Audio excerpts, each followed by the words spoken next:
Well, greetings and salutations, everybody. Welcome to my YouTube channel. My name is John Campea, and this is Open Mic here on the weekends. The show that we do here on my YouTube channel where all we do is just discuss openly, talk about whatever we want to talk about in the world of movies and entertainment. Now, on the John Campea Show, we always save time for live open questions, but that's all we do here on the weekends is just live open questions. Thank you for joining me on this live stream today as we talk about our favorite things. There's a lot of different things to talk about as well. Big day for my dog. Big day for my dog, Shadow. Anne went to, I was a little bit under the weather, so I was sleeping a bit this morning, but Anne took our dog, Shadow, to the beach for the first time. And our dog, Shadow, we have two dogs, Lily and Shadow. Lily's back in Corona right now, but Shadow is here. And Shadow had never really been around a lot of other dachshunds, and Lily and Shadow are dachshunds. And there was this big dachshund event. I know you guys care terribly about this, like a whole lot deep down, but I'm going to share it anyway. So Anne took Shadow to the beach for the first time to socialize with a bunch of other dachshunds because there's some big dachshund festival or whatever.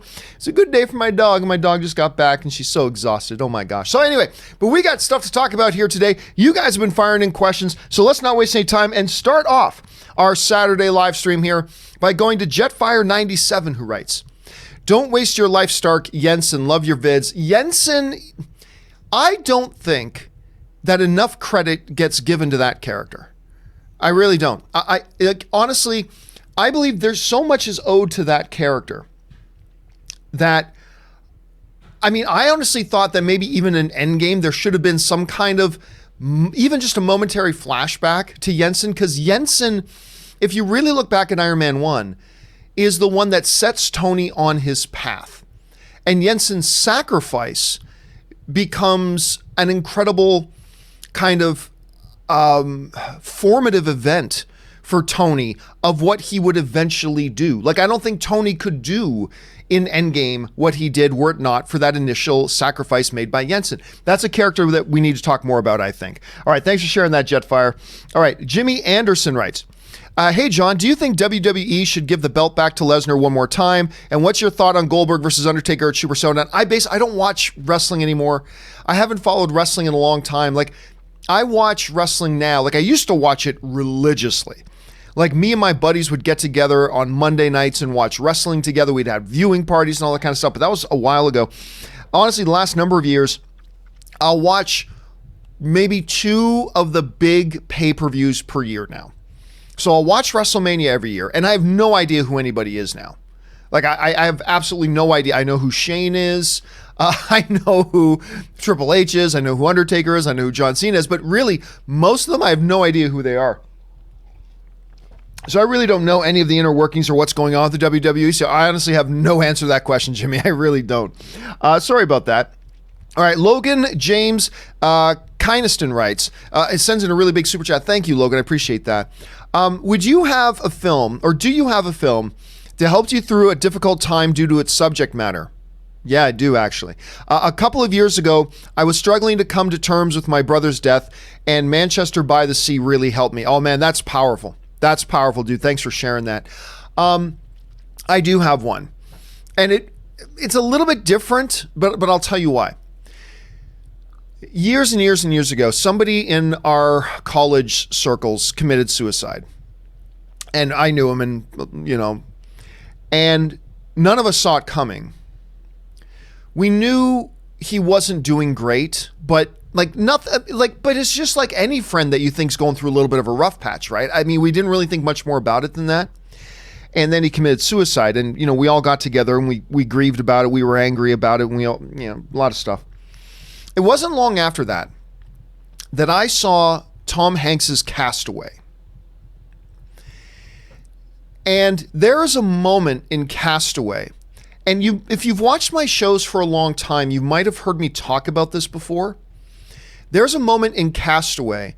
It's near the end of the movie. He's back in civilization, and he's having a hard time reacclimating to being back after being stranded for so long. And, a friend of his is asking, how did you do it? Like, how did you survive? And Tom Hanks, this isn't word for word, I'm just paraphrasing a bit here. But Tom Hanks' character basically says, there are times I thought about giving up. Now, if you've seen Castaway, Tom Hanks is on a FedEx jet that crashes and he ends up stranded. And just for months and months and months and months and months, random packages that were on the FedEx jet just start washing up bodies of the pilots and stuff like that, but also random packages wash up on shore. Anyway, and throughout finding the packages, he finds various little things that help him survive. Anyway, you get near the end of the movie, and he says something that I don't know if the movie meant it to be this profound or not, but it struck me in an insanely deep, meaningful way. And it's, again, I'm paraphrasing a little bit, but it went something like this. He said, I just kept telling myself, keep breathing. Just keep breathing. Because no matter what he's facing, you never know what the tide will bring in tomorrow. And the idea was that, who knows, something tomorrow could happen. Like something could wash up on shore tomorrow that contains exactly what it is I need to get over a challenge I have right now, right? On the island. So when he's talking to his friend and he says, I just kept telling myself, keep breathing, keep breathing, keep breathing, because you never know what is going to wash up in the tide tomorrow. I broke. And I couldn't help but think of the friend I knew and and other people I know and have known, and I have myself have been in very difficult situations in my life. But as I look back at my life, see, that struck me so true, not just because it's a message of hope, but because it rang very true to me, because I know there have been really dark times in my life, and then all of a sudden something happens out of nowhere tomorrow that completely changes the context of my life. You never know what is going to happen tomorrow.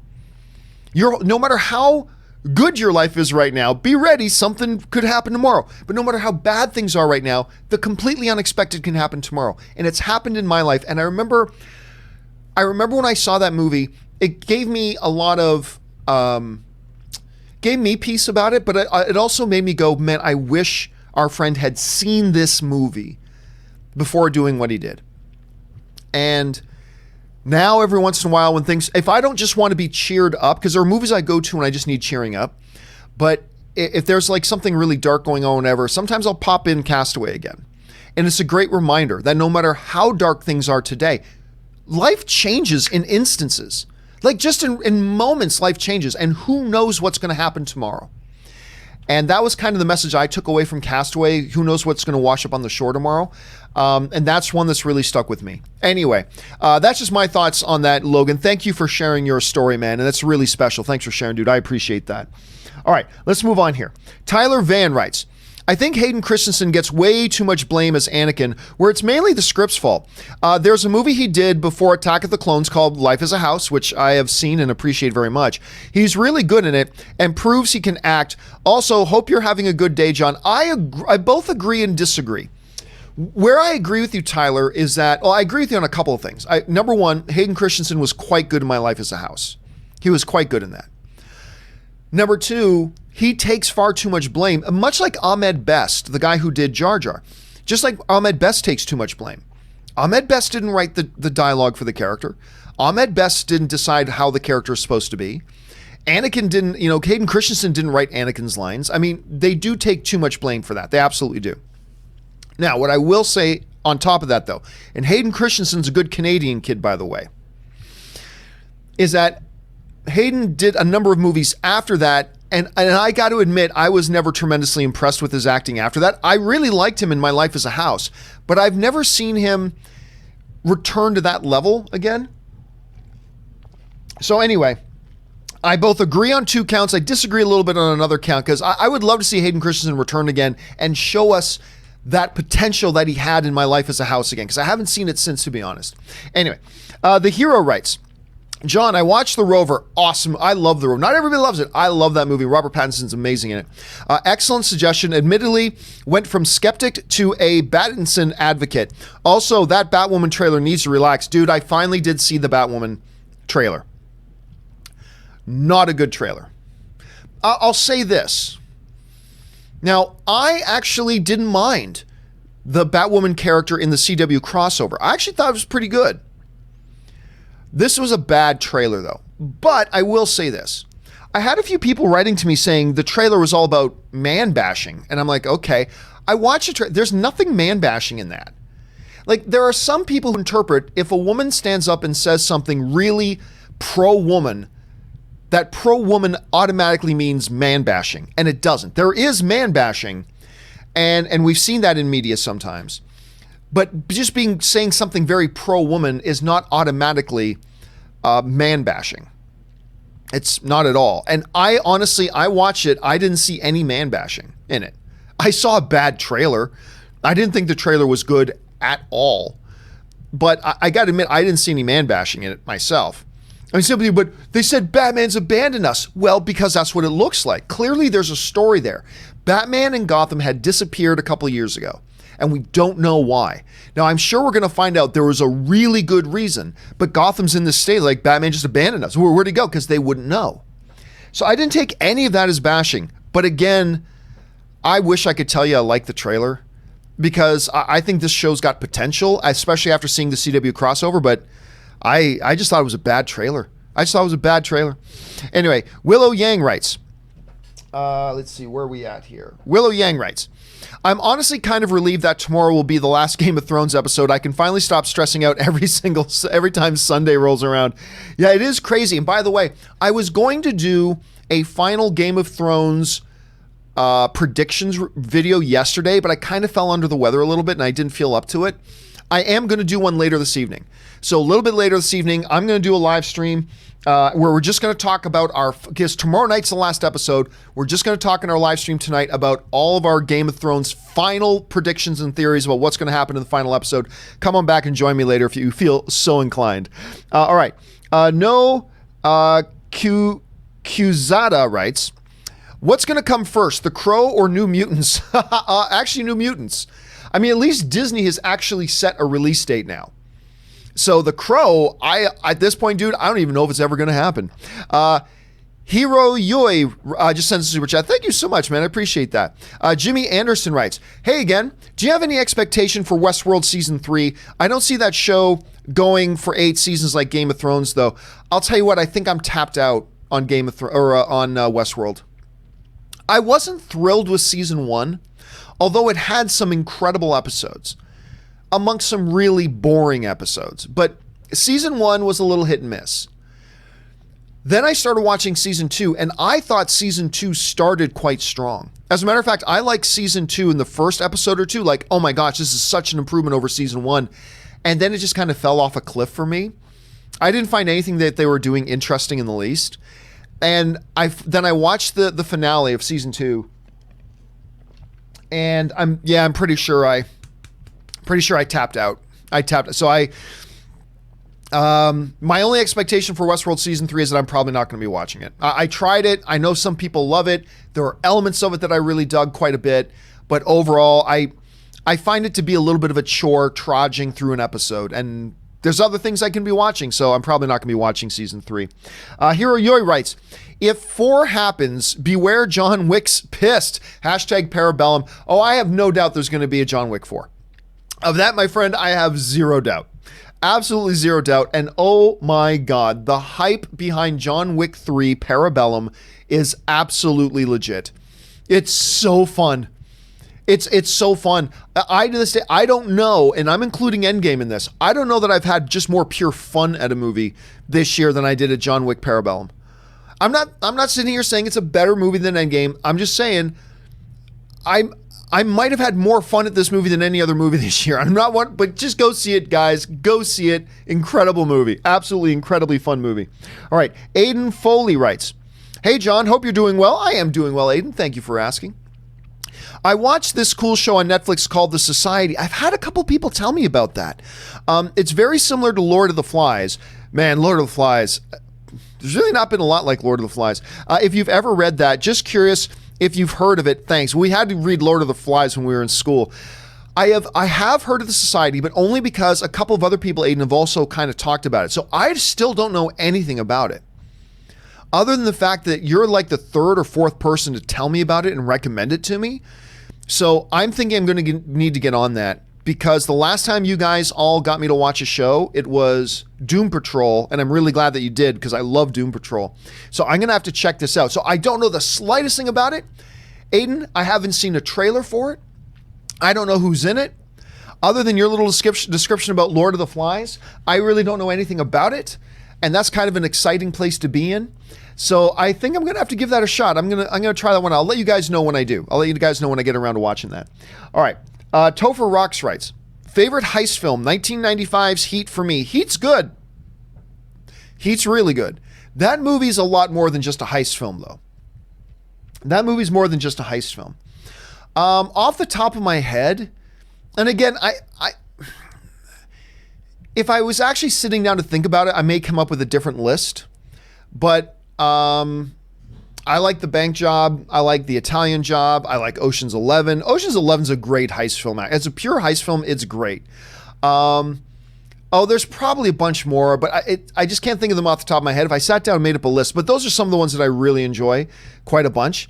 And Heat is absolutely great. I just don't know if I've ever really considered Heat a heist film per se. I guess in a way it is, but I've always thought of it in much broader strokes than that, but it's a great movie nonetheless. Jose Maez writes, any news on GTA and Red Dead TV series or movies? Nope. I heard that somebody purchased the rights to Red Dead a while ago, but I really don't know anything else beyond that at this point. Ryan Lohner writes, turns out Euron's actor came up with his last words and screwed up every take until they let him say them. You have to be a Day-Lewis level talent to pull that without looking like a jackass.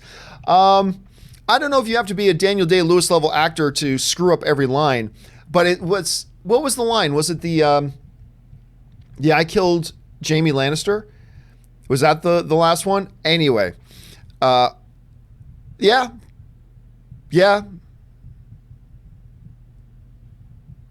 I don't know.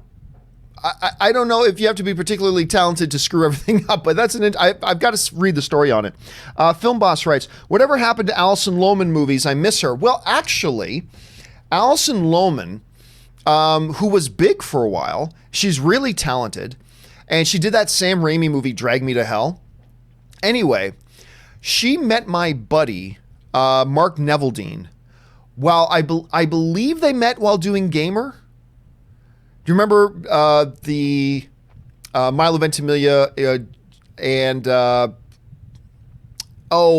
Gerard Butler and Gerard Butler's movie Gamer? Anyway, Neveldine and Taylor did that movie, and Alison Lohman was in. I think that's where she met my buddy Mark Neveldine, who him and Brian are like with him. Brian and Milo are the guys responsible for me meeting Anne.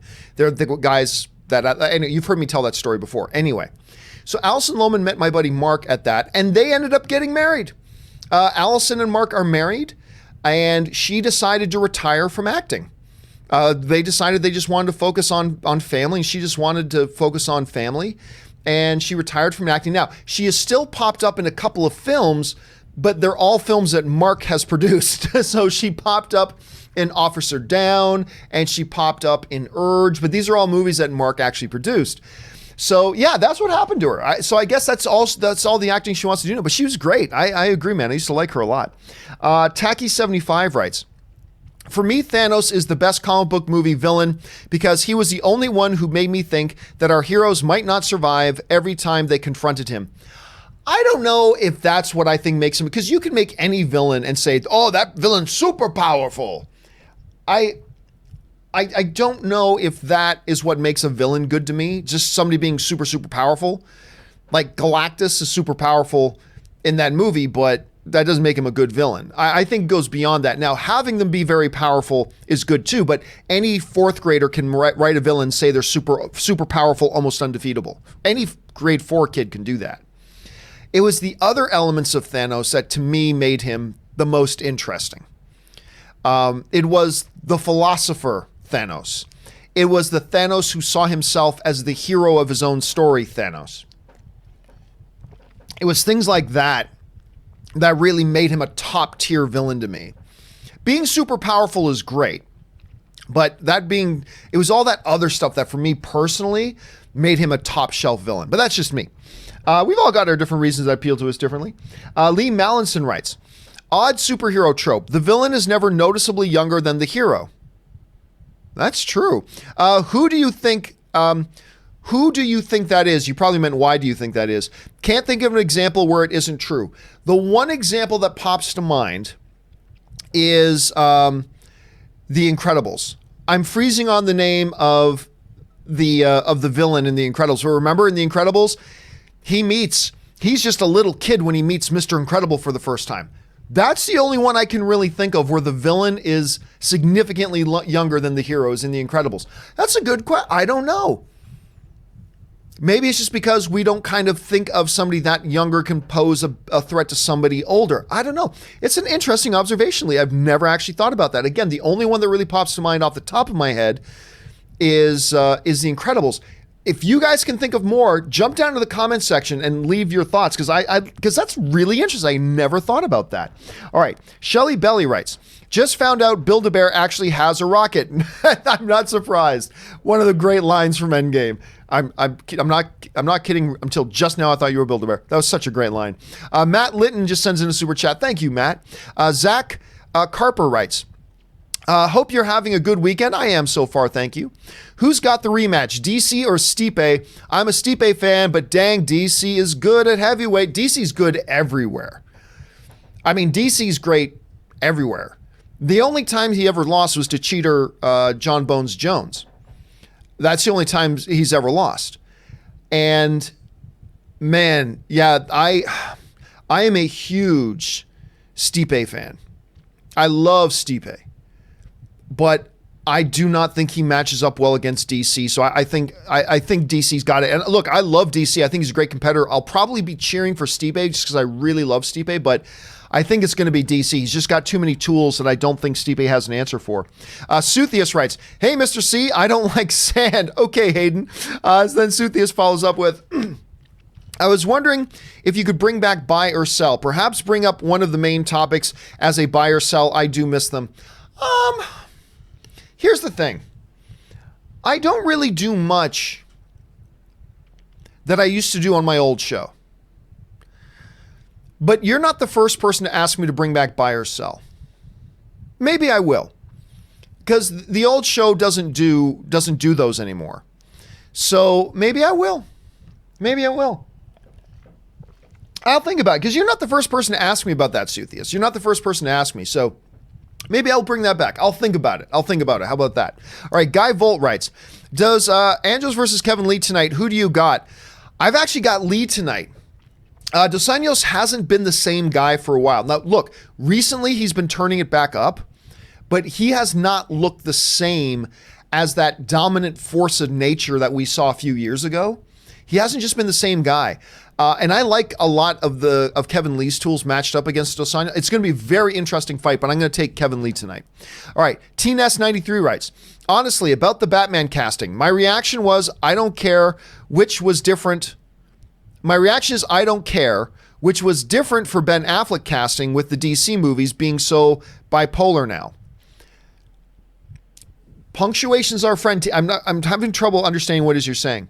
Honestly, about the Batman, casting my reaction was I don't care, which was different for the Ben Affleck casting with the DC movies being so bipolar now.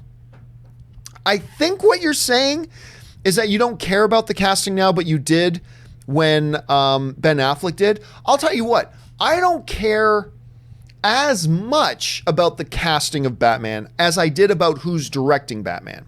That to me is the bigger thing. And we all know what that is. Matt Reeves is doing it.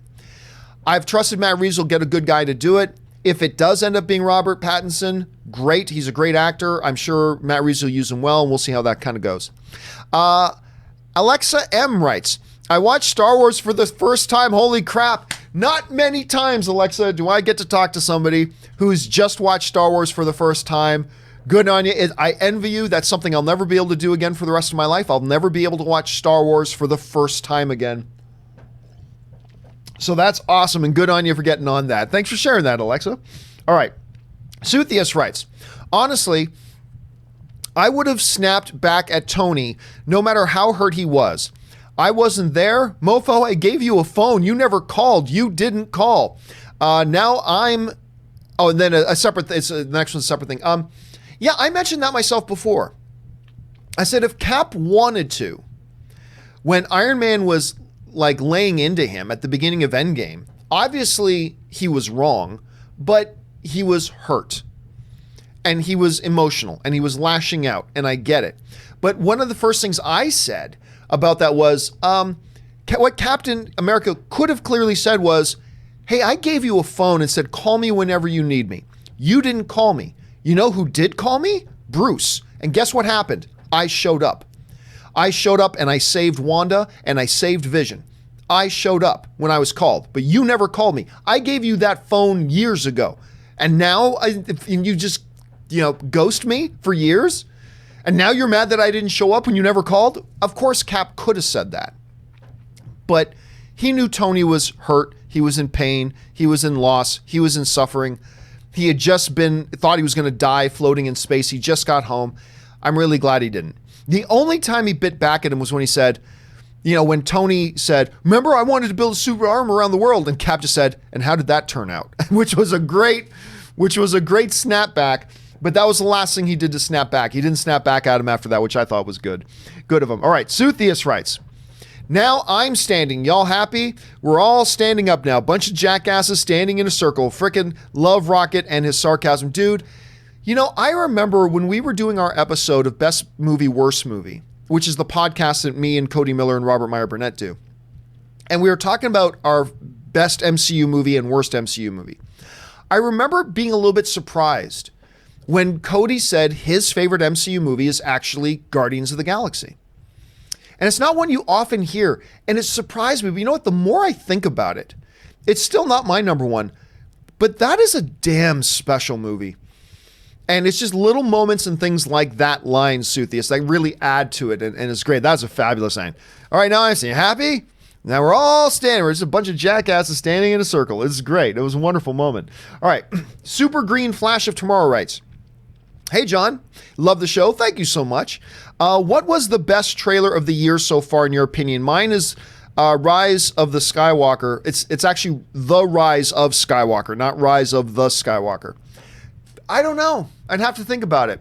I can't remember off the top of my head which trailers came out this year, so I can't really answer that off the top of my head. I know it was The Rise of Skywalker isn't my favorite. I like the Rise of Skywalker trailer. Don't get me wrong, but it's not my favorite trailer of the year. I don't know. I'm gonna have to think about it. I'm gonna have to think. It's not one that I have off the top of my head, to be honest. Sorry about that.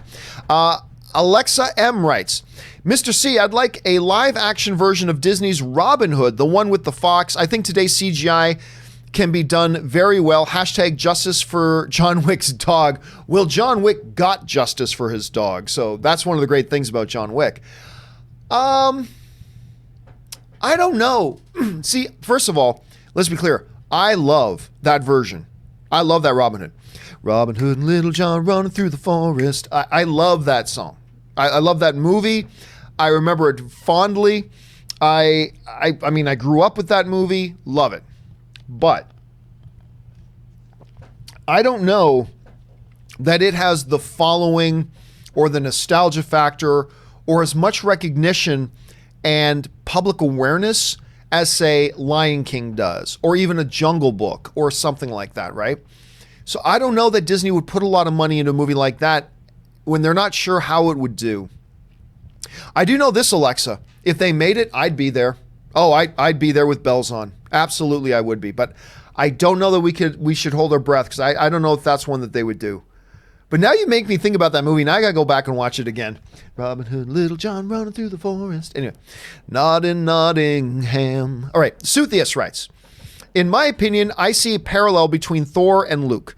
Both have great expectations upon their shoulders, but fail. Both go into self-denial and question themselves and the paths they're meant to take. Yeah, I think that's a good observation, Suthius. I think it's fair to say, though, that on the hero's journey, you're going to find a lot of heroes. If we really go through movies and things like that, you're going to find a lot of heroes that kind of probably run into something like that, where the hero fails at something, and then how does the hero react to that? And sometimes the reaction is despair or brokenness. And that's something that we definitely got in Thor, and that's something we definitely got in Luke. Luke came across something that he perceives he failed at and was his fault. And he thinks the world is just better off without me and goes off to the island. Thor, the same thing. Something happens where Thor takes on the responsibility of the failure on himself. It breaks him a little bit, and he basically withdraws. He withdraws into his, into his little house in New Asgard and just only comes out once a month to pick up beer.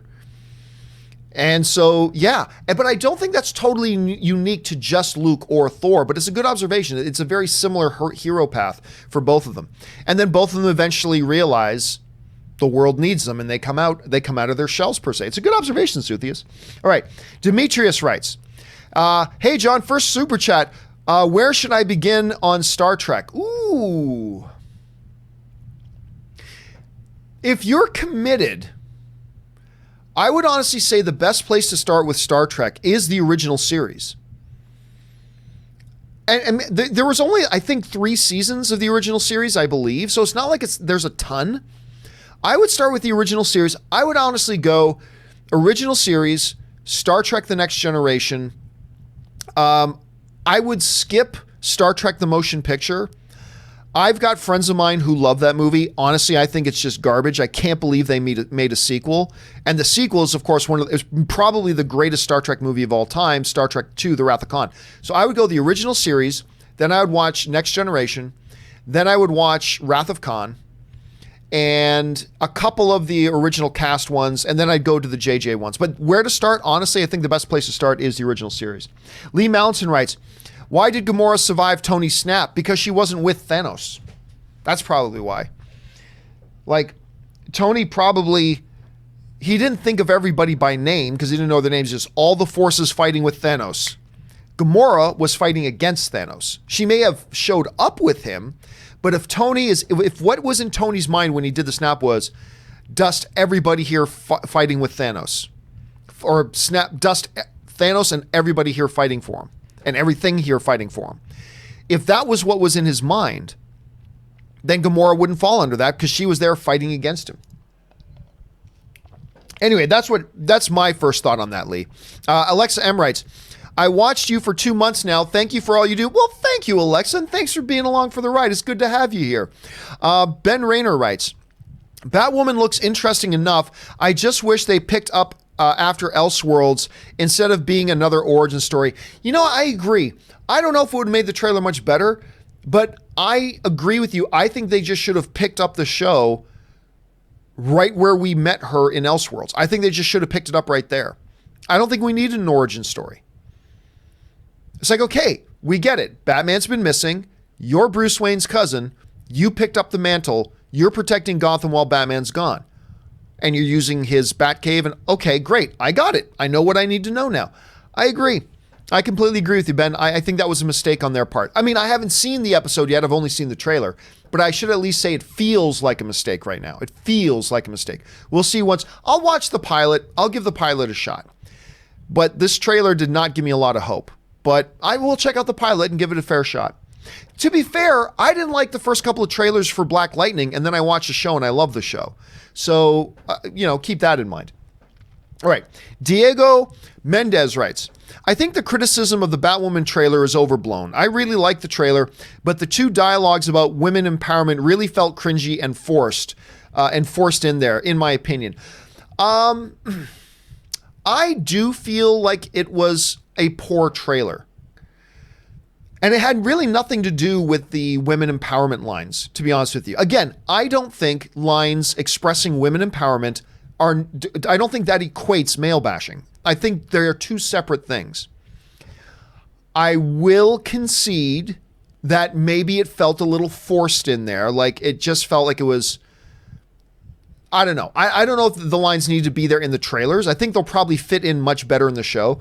Kind of like how Dick Grayson's line in the Titans trailer, fuck Batman. Remember when that just made that trailer a joke. But remember when I first reviewed that trailer, I said, I got a feeling when we hear him say that in the show and we see it in context, it'll probably feel a lot better.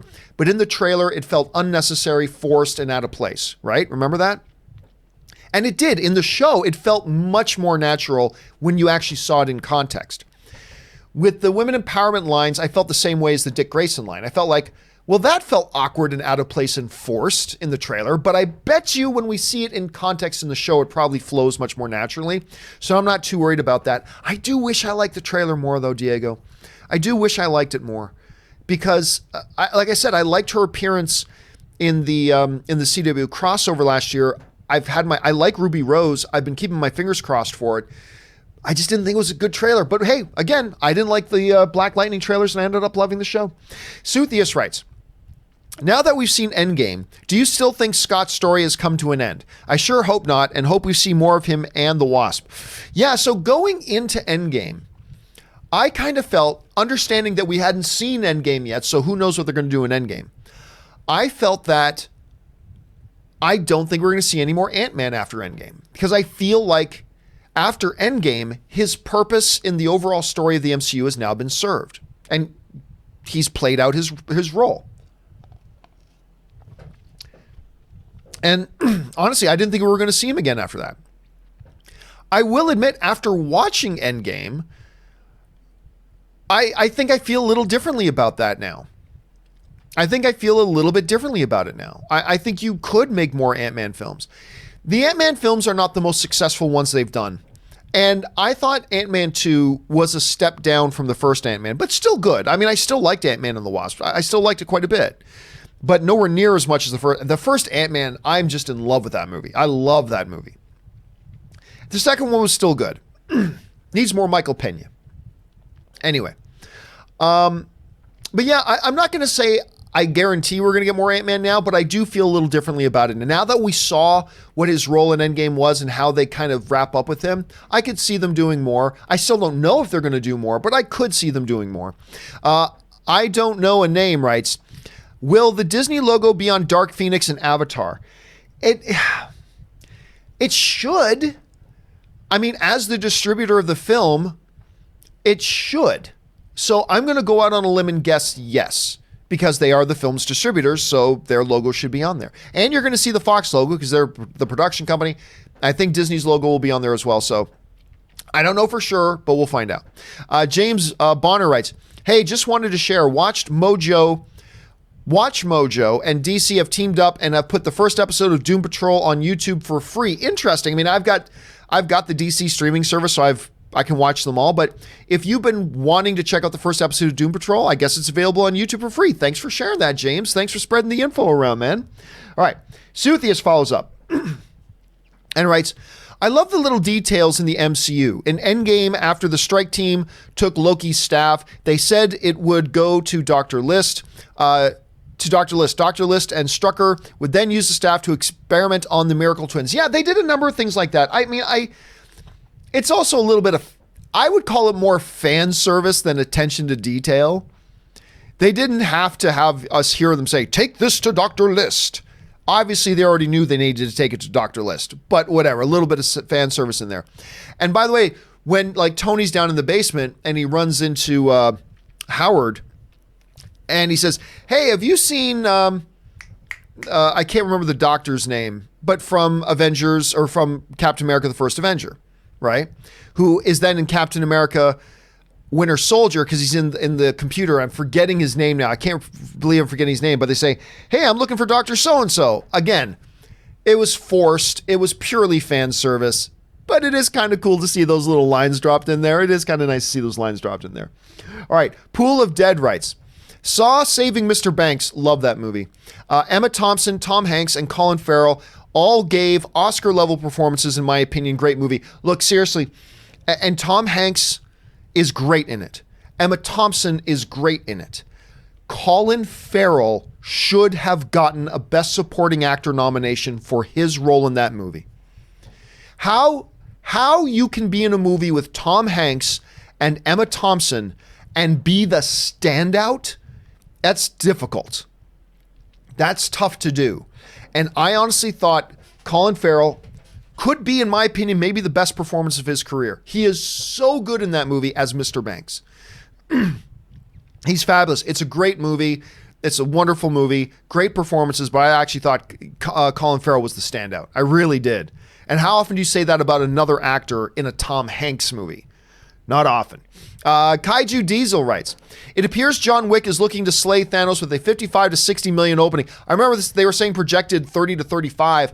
That's jumped up a lot. Positive word of mouth is spreading like fire about this movie. Remember, the biggest opening weekend for the John Wick franchise so far is John Wick 2 that opened to 30.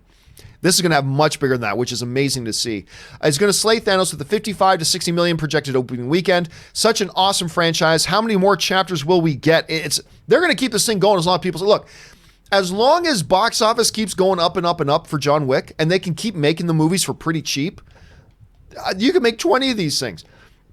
But every time I see a John Wick movie, I'm like, well, you can't top that. Like, after seeing John Wick 1, you're like, well, you can't top that action. So you can't top it. And while I like John Wick 1 more, the action in John Wick 2 was actually a little bit better. I think John Wick 1 was the better movie, but so then you see John Wick Chapter 2, it's like, okay, you can do Chapter 3, but you can't make the action any better than it just was. But go ahead and make a 3, even as long as it's good. Then they make 3, and the action's even better. Every time I see a John Wick movie, I'm like, you can't possibly do this action any better, and then they do. I have no idea how you make the action even better. I don't know how you take it up even another notch. But then again, I guess you don't have to. But the movie is fantastic. I had so much fun. Ann and I are going to go see it again. I'll probably see it multiple times. I love this movie, man. All right, Dan Ketchum writes, can skinny Pattinson add enough muscle? Actually, skinny Pattinson ain't that skinny. On the John Campea Show the other day, I pulled out some recent photos of him doing these beach sandbag workouts. Dude's ripped. And he's got, this is what I said the other day. He has got the type of body frame that you can very easily pack some muscle on.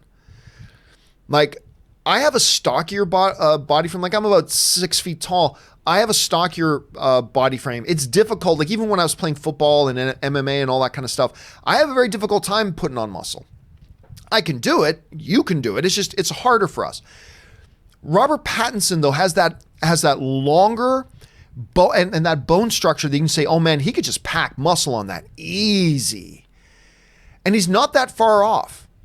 I mean, I think he needs about 15 pounds, 15 to 20 maybe. You don't want to go too big. So 15 to 20 pounds of lean muscle mass, I think he can do it, and I think he'll look great.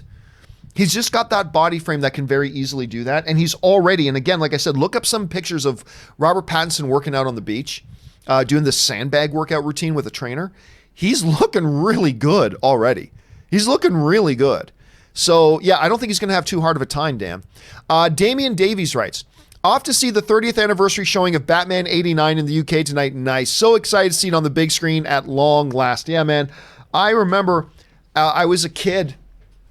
Me and my buddy Brendan went to the Jackson Square Mall to watch Batman.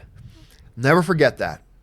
We were like just kids and we went to go see it. I haven't seen it on the big screen again since its original release, but that sounds like a really fun thing to do, Damien. I hope you have a great time, man. All right. ZOMG Ruler writes, where'd we go? There he is.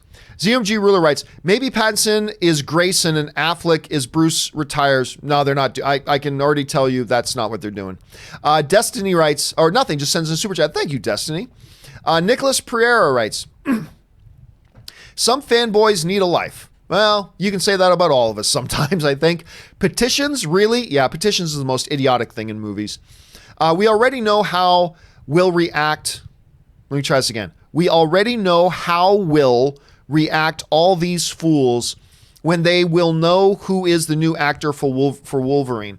Yeah, I mean, there's going to be the same thing when they cast Wolverine or whoever else. The petitions are the ultimate expression of fan entitlement.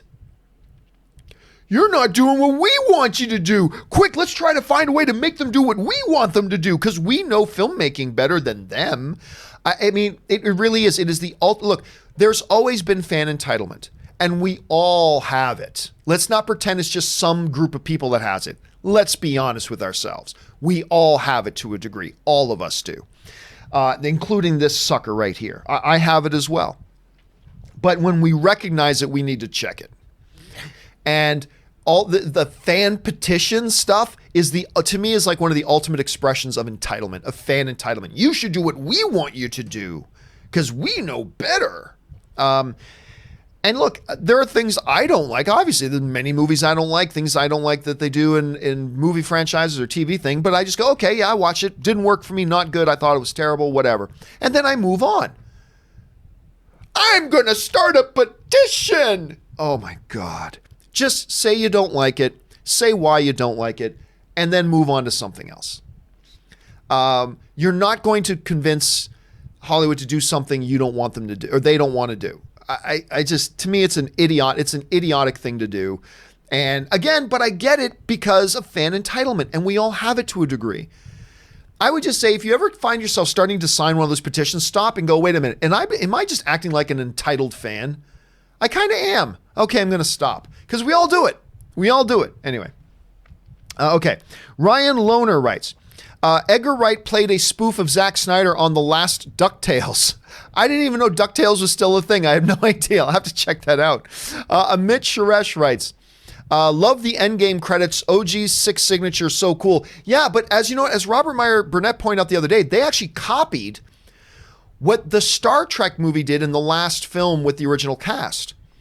Because they did that, where the original cast members with the credits, you saw them, their autographs on pictures as they were ending the original Star Trek film franchise. It was beautifully done. It was a great thing for them to do in Endgame, but just know that they actually copied that from Star Trek. Still great, and I'm glad they did it, but it was they were taking that from somebody else.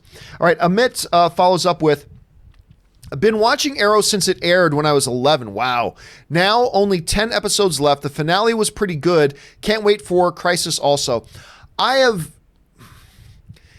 like much of Arrow since season 3, this season was hit and miss for me. I have not liked the future flashes at all. Like, the whole show has been built on flashbacks, but then they caught up. The show's been around as long as the flashbacks have brought them up to modern time. So what do? They do the flash forward stuff. To me, has not worked at all. Has not worked at all.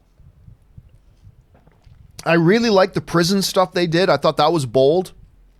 But this whole working with the police thing now, I don't know. It hasn't worked for me that great. I sure hope, because I was the biggest fan in the world of this show. I was the world's biggest Arrow evangelist in the first couple of seasons of the show. I would love for this show to end strong. Stephen Amell deserves it. Because I think he's consistently been a very, very good Oliver Queen, despite the fact that I think the show's had some questionable writing. But I hope the last season finishes strong, man. I really, really do. Jason Espinoza writes, first time at Dolby was Wick on Thursday. Bravo, sir. Bravo. That's a good one to see for first time there. Gorgeous. Gasp, groans, and laughs from the entire audience every few minutes. Great flick. Great friggin' flick. Dude, I had the exact same experience. And when me, Ann, Ray, and Ryan, we went to go see John Wick on Thursday night. And the whole theater, every time John Wick does something crazy, the whole theater is like strangers all looking at each other like, oh my God, did you see that? It's like, I haven't been in a movie theater where that kind of engagement had been going on with a movie in a long time. And my theater was the exact same way, Jason. It was like everybody gasping and going, oh my God. And like something crazy would happen, like with an axe. You guys, if you saw the movie, like everybody was like, like all at the same time. It was like such crazy, amazing engagement. It was absolutely wonderful. And to see that on a Dolby screen, man, and for that to be your first Dolby movie, nice one. All right. Let's see. Feldman writes, think Paul Rudd will do a Thanos joke on SNL tonight. Ooh, I didn't even know he was doing SNL tonight. I have a hard time thinking that the writers won't go there. So, yes, I think at some point they'll probably get a Thanos joke. So I'd say the over on that, Chris. All right, Ryan Lohner writes, another casting people were skeptical of. Disney child star Kurt Russell in Escape from New York. How'd that turn out? Ooh, that was a long time. I mean, there was no internet. There was no anything. I don't remember. I mean, oh my God. Hold on a second. Let me just pull something up here.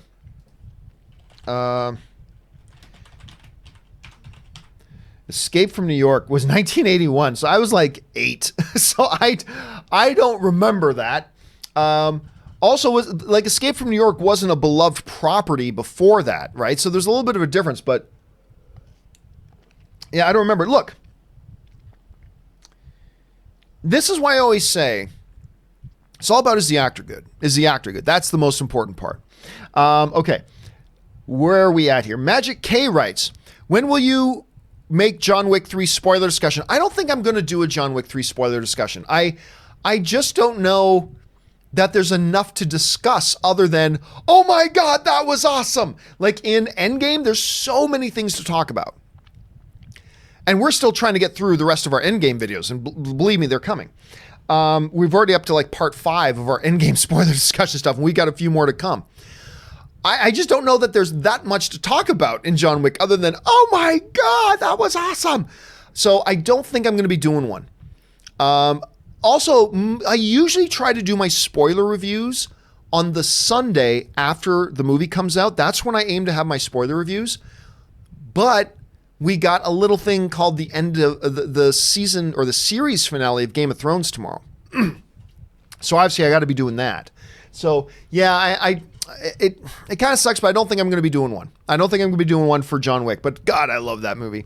The Big Thorbowski writes, think Endgame will finish in 800 million domestic range? It might get to 9. It might get to 9. I don't think it's going to catch Star Wars The Force Awakens, though.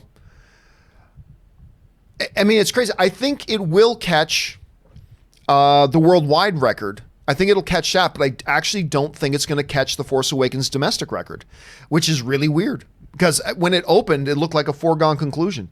All right, Darian Boyd writes, are non-movie questions allowed? Also, favorite cereal? Yeah, you can ask you got technical questions, whatever, feel free. Favorite cereal always has been two. And it all depends on what I'm in the mood for. Frosted Flakes, love Frosted Flakes, and Captain Crunch. I'm a Captain Crunch guy. I'm a total Captain Crunch guy. It's those two cereals. Granted, I haven't eaten a bowl of cereal probably in about 4 or 5 years, but those are my go-to cereals. Frosted Flakes, they're great, and Captain Crunch. Those are my two go-tos because I'm 12. All right. Guy Volt writes, when you said John Wick 3 was boring, my heart dropped. I just wanted to get you guys a little bit on that. I remember I turned over when I started saying, when I was doing it, I turned to the screen where I can see the live stream. And because remember, there's about a 30-second delay between me saying something and when you actually see it. So I remember I said the thing, all right, I saw John Wick 3, man, and I was really disappointed, super boring. So then I look over to the screen and wait for that part to get on the live stream video over here because I've got a monitor over here that shows that. And and I was just waiting to see the people reaction, right? No, John, no! And everybody was so upset, but then I said, I'm just kidding, I freaking love this movie. Yeah. Luke1234 writes, did you see the video of Arnold being attacked? Yes. This is up online right now. I believe he was in the UK. Arnold was at some school, I'm sure promoting fitness, and he's standing there talking to some people, and some idiot runs up. Arnold Schwarzenegger is a 71-year-old man. A huge 71-year-old man, but a 71-year-old man. Some idiot comes running up behind Arnold and literally full-on drop kicks Arnold in the back. Here's the thing. If you're going to run up behind anybody, like if you're going to do a sneak attack on somebody from behind and literally drop kicking them in the back from behind, you better put them on the ground. Because if you don't, you're a world-class puss. I mean, sorry, but you are. Like if you're going to drop kick first of all, you should be able to drop kick somebody who's prepared for it and put them on the ground. If you're going to sneak up like a Weasley little coward and drop kick some 71-year-old man in the back, you better put him on the ground or else you're going to look like a world-class cotton puff. This guy runs up behind Arnold Schwarzenegger. Now, granted, it's Arnold Schwarzenegger. Drop kicks him blindsidedly in the back, and Arnold barely budges. It's like he drop kicked a tree. He just boom hits for Arnold, and Arnold just like stumbles forward for a second. Huh? He's like, did a fly just hit me? And he turns around and then Arnold's bodyguards are all over the dude. I just was laughing my ass off that this loser comes up and drop kicks Schwarzenegger, and he barely budges. It's like, oh my God, I hope I turn 71 and I'm in the type of shape that a dude can drop kick me blindsidedly, unexpectedly, and I barely budge. That guy looks like a cream puff now. Oh my God. That loser's never going to hear the end of that for the rest of his life. And I don't even know if the dude's still alive. Because Arnold's massive bodyguards, all I saw in the video was that Arnold's massive bodyguards dragging him away. And I won't be surprised if we never hear from him again. And Arnold, I do not know what happened to the young man. That's a terrible Arnold. I can't do Arnold at all.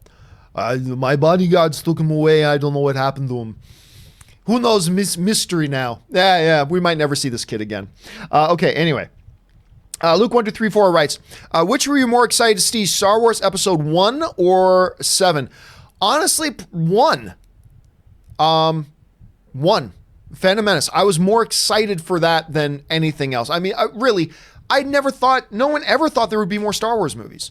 Lucas said, I'm done, no more, blah, blah. Now, the same thing happened with The Force Awakens, but I think and I was very excited for Force Awakens, don't get me wrong, but I think I was even more stoked for Episode 1.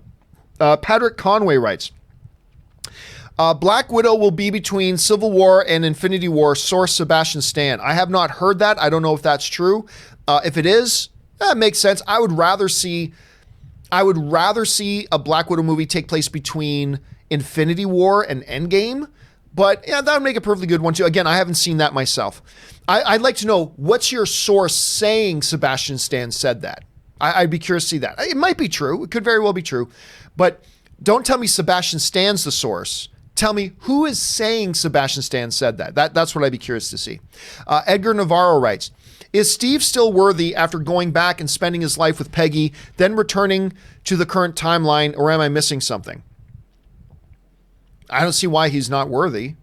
I mean, you either are or you aren't. I don't think he did anything that would all of a sudden make him unworthy. So my assumption on that, Edgar, my assumption as a fan would be, yeah, I don't see why not. I don't see anything that suggests that he isn't. Damian Davies writes, Don's Superman setting up sequel villains in opening. I think you probably mean Donner's. Superman setting up sequel villains in opening and shooting the second part back to back. How's that for counting your box office before opening? Not much. Honestly, like, planting a seed isn't getting ahead of yourself. Planting a seed for something that could come later is not getting ahead of yourself. That's not like, Universal's monster movies where they're like, and look, everybody, Johnny Depp's going to be the Invisible Man. And look, everybody, Javier Bardem's going to be in our movies. And look, everybody, and like all that kind of stuff, like doing all that when the first movie didn't even come out. To me, that's a massive difference than casually and subtly planting a couple of seeds that you can use later. I think those are two really different things. So I don't see them on the same level, Damien, to be honest with you. Let's see. Django19 writes, one of my favorite scenes in the MCU is Killmonger talking to his dad. Oh, yeah, with Sterling Sharp, I think his name is. Anyway, is talking to his dad when he becomes king. He finally gets some closure, and I love Sterling's acting. Have you seen The People versus, not Sterling Sharp, Sterling K. Brown. What am I thinking? Have you seen The People versus OJ show on FX? The cast is great, but Sterling K. Brown, there you go. But Sterling K. Brown and Sarah Paulson might give their best performance ever, in my opinion. First of all, Sterling K. Brown is fabulous. I first became aware of him because Ann watches This Is Us. And so I've watched a number of episodes. I wouldn't say I'm a regular This Is Us watcher, but it's a remarkable show. And I've watched a bunch of episodes because Ann always has it on. Anyway, and he is a ridiculously gifted performer. He's won the Golden Globes and the Emmys and all that kind of stuff. He's great. He's absolutely great. And that scene was fabulous in the movie. It was a fantastic scene. And I don't know if I personally, Django, would rank it, as one of my all-time favorite scenes. But it's certainly one of the best scenes in Black Panther. and is certainly a fabulous scene just in its own right. And also because we see so much in Killmonger, in Eric, in that scene, and we gain more perspective of the character. You know, I've heard Kevin Feige say there's so much to do in a Marvel film that every scene has to accomplish not just one thing. Every scene has to accomplish multiple things. And I think that scene accomplished multiple things. And it's beautiful, it's well done, it's well performed, it's well executed. It really is a special scene, Django. I like that scene an awful lot. And I've never seen the People versus OJ. Never seen it. But I've got it on my queue, and I keep meaning I got to start watching because everybody tells me it's amazing. Everybody tells me it's amazing. So I got to get on that. I got to get on that and watch that pretty soon. O+98 writes, hey, John, would you like to see Reeves's Batman outside of the DCEU, like the Elseworld Joaquin Phoenix Joker movie? I would. I don't know if that's what they're doing or not. Honestly, both Warner Brothers and Matt Reeves has said conflicting things. They've said things that make it sound like it's going to be outside the DCU. They've said things that make it sound like it's going to be in the DCU. They've said things that make it sound like it's going to be kind of in the middle somewhere. Who knows? I just want to see the damn movie come out at this point, O+. I just want to see the damn movie come out at this point. If they were to ask me, yes, I would like to see it outside the DCU.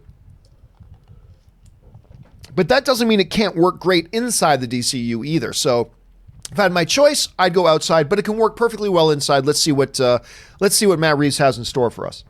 Christopher James writes, have you watched Babylon 5, an excellent show? You know what? I didn't watch the whole series. I watched a bunch of it. All my friends loved Babylon 5. All my friends loved Babylon 5. I liked Babylon 5. But I got to admit, I was never into it nearly as much as a lot of my friends were. I'm not talking crap on it. I'm not saying it's a bad show at all. I liked it. It's a good show. But I'm telling you, I've got friends who just revere that show. Just revere it. And it was never on that level for me. But it was definitely a good show. If you guys haven't checked out Babylon 5, a lot of people think it's some of the best sci-fi ever put on television. So if you haven't checked it out and you've been thinking about it, keep that in mind. You might want to see it. Jesse Keller writes, I was wondering who created the theme for your show. It's just, I bought it. I bought the music. I just found that music and I just purchased it for the show. I purchased the licensing rights for it and that was it. I didn't go out and get somebody to compose it. I didn't do it myself. I just bought it. That's all it was. Just that simple. I wish I could say there's a cooler story behind that, but there's not. Jason Schrum writes, just rewatched the most recent Star Trek trilogy. Nice. Forgot how fun/good they were. Shame part 4 can't get off the ground. How do you feel about the 3 films? I like them a lot. I even like Into Darkness. Now, I do think Into Darkness is the least good out of the 3, but I thought the most recent one was the best one of the bunch. I thought the last one was great, but it didn't do great at the box office. I think a lot because the first trailer was abysmal, turned a lot of people off. And there were a bunch of people who didn't like Into Darkness. I do. I liked Into Darkness very much, although it had some pretty cringy elements to it. No, come on.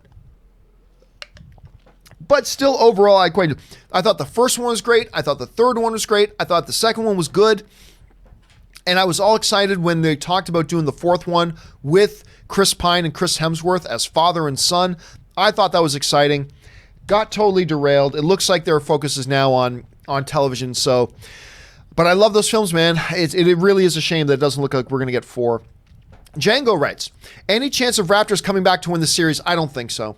Look, I said this before the series started. I honestly feel like the Raptors could beat the Golden State Warriors. I think they just, when you watch their games from the regular season, I think they just match up very well against the Golden State Warriors.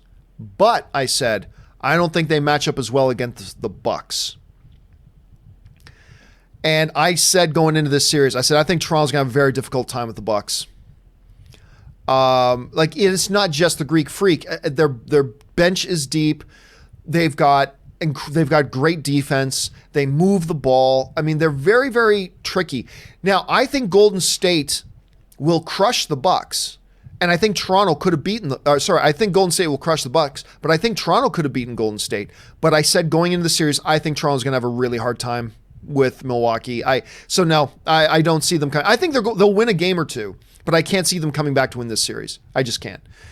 This is a damn good team, this Bucks team, and they do match up very well with the Raptors. Richard Karate writes, thoughts on the TV show Andromeda. I used to like Andromeda with Hercules, Kevin Sorbo. I liked that show. I did. I got a big kick out of it. It was something cool about the whole thing about a man displaced that time and he's got the last Andromeda ship and blah, blah. Now, granted, it's been a while since I've watched it. But yeah, man, I quite dug that show. I liked it a lot. Guy Volt writes, one of my favorite sequences ever in Apocalypto is the end chase. Oh my God, yeah. In the jungle, the intensity it had when the Jaguar bit the guy's face. Seriously, that movie, Mel Gibson is a great director. That movie is probably the epitome of just how good of a director he is. Because that movie is all direction. It's just all direction. And he looked like a madman directing it, but that movie is a special movie. I remember John Schnepp and I used to talk about that a lot. And I remember John Schnepp, who was a director himself, used to say, Apocalypto is a damn masterclass on directing. And it really is.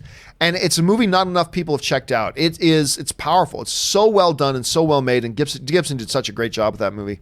Orange Hand writes, the writing of Game of Thrones has been gradually getting worse for a while, in my humble opinion. I disagree, but hey, we all have our opinions on that. But seeing how abruptly fans go from love to hate is just weird. Oh, I know, it's stupid. It's just stupid to me. I mean, it's cool if you don't like it. It's even cool to me if you hate this season, but like the people saying now, Benioff and Weiss don't know what they're doing. Really?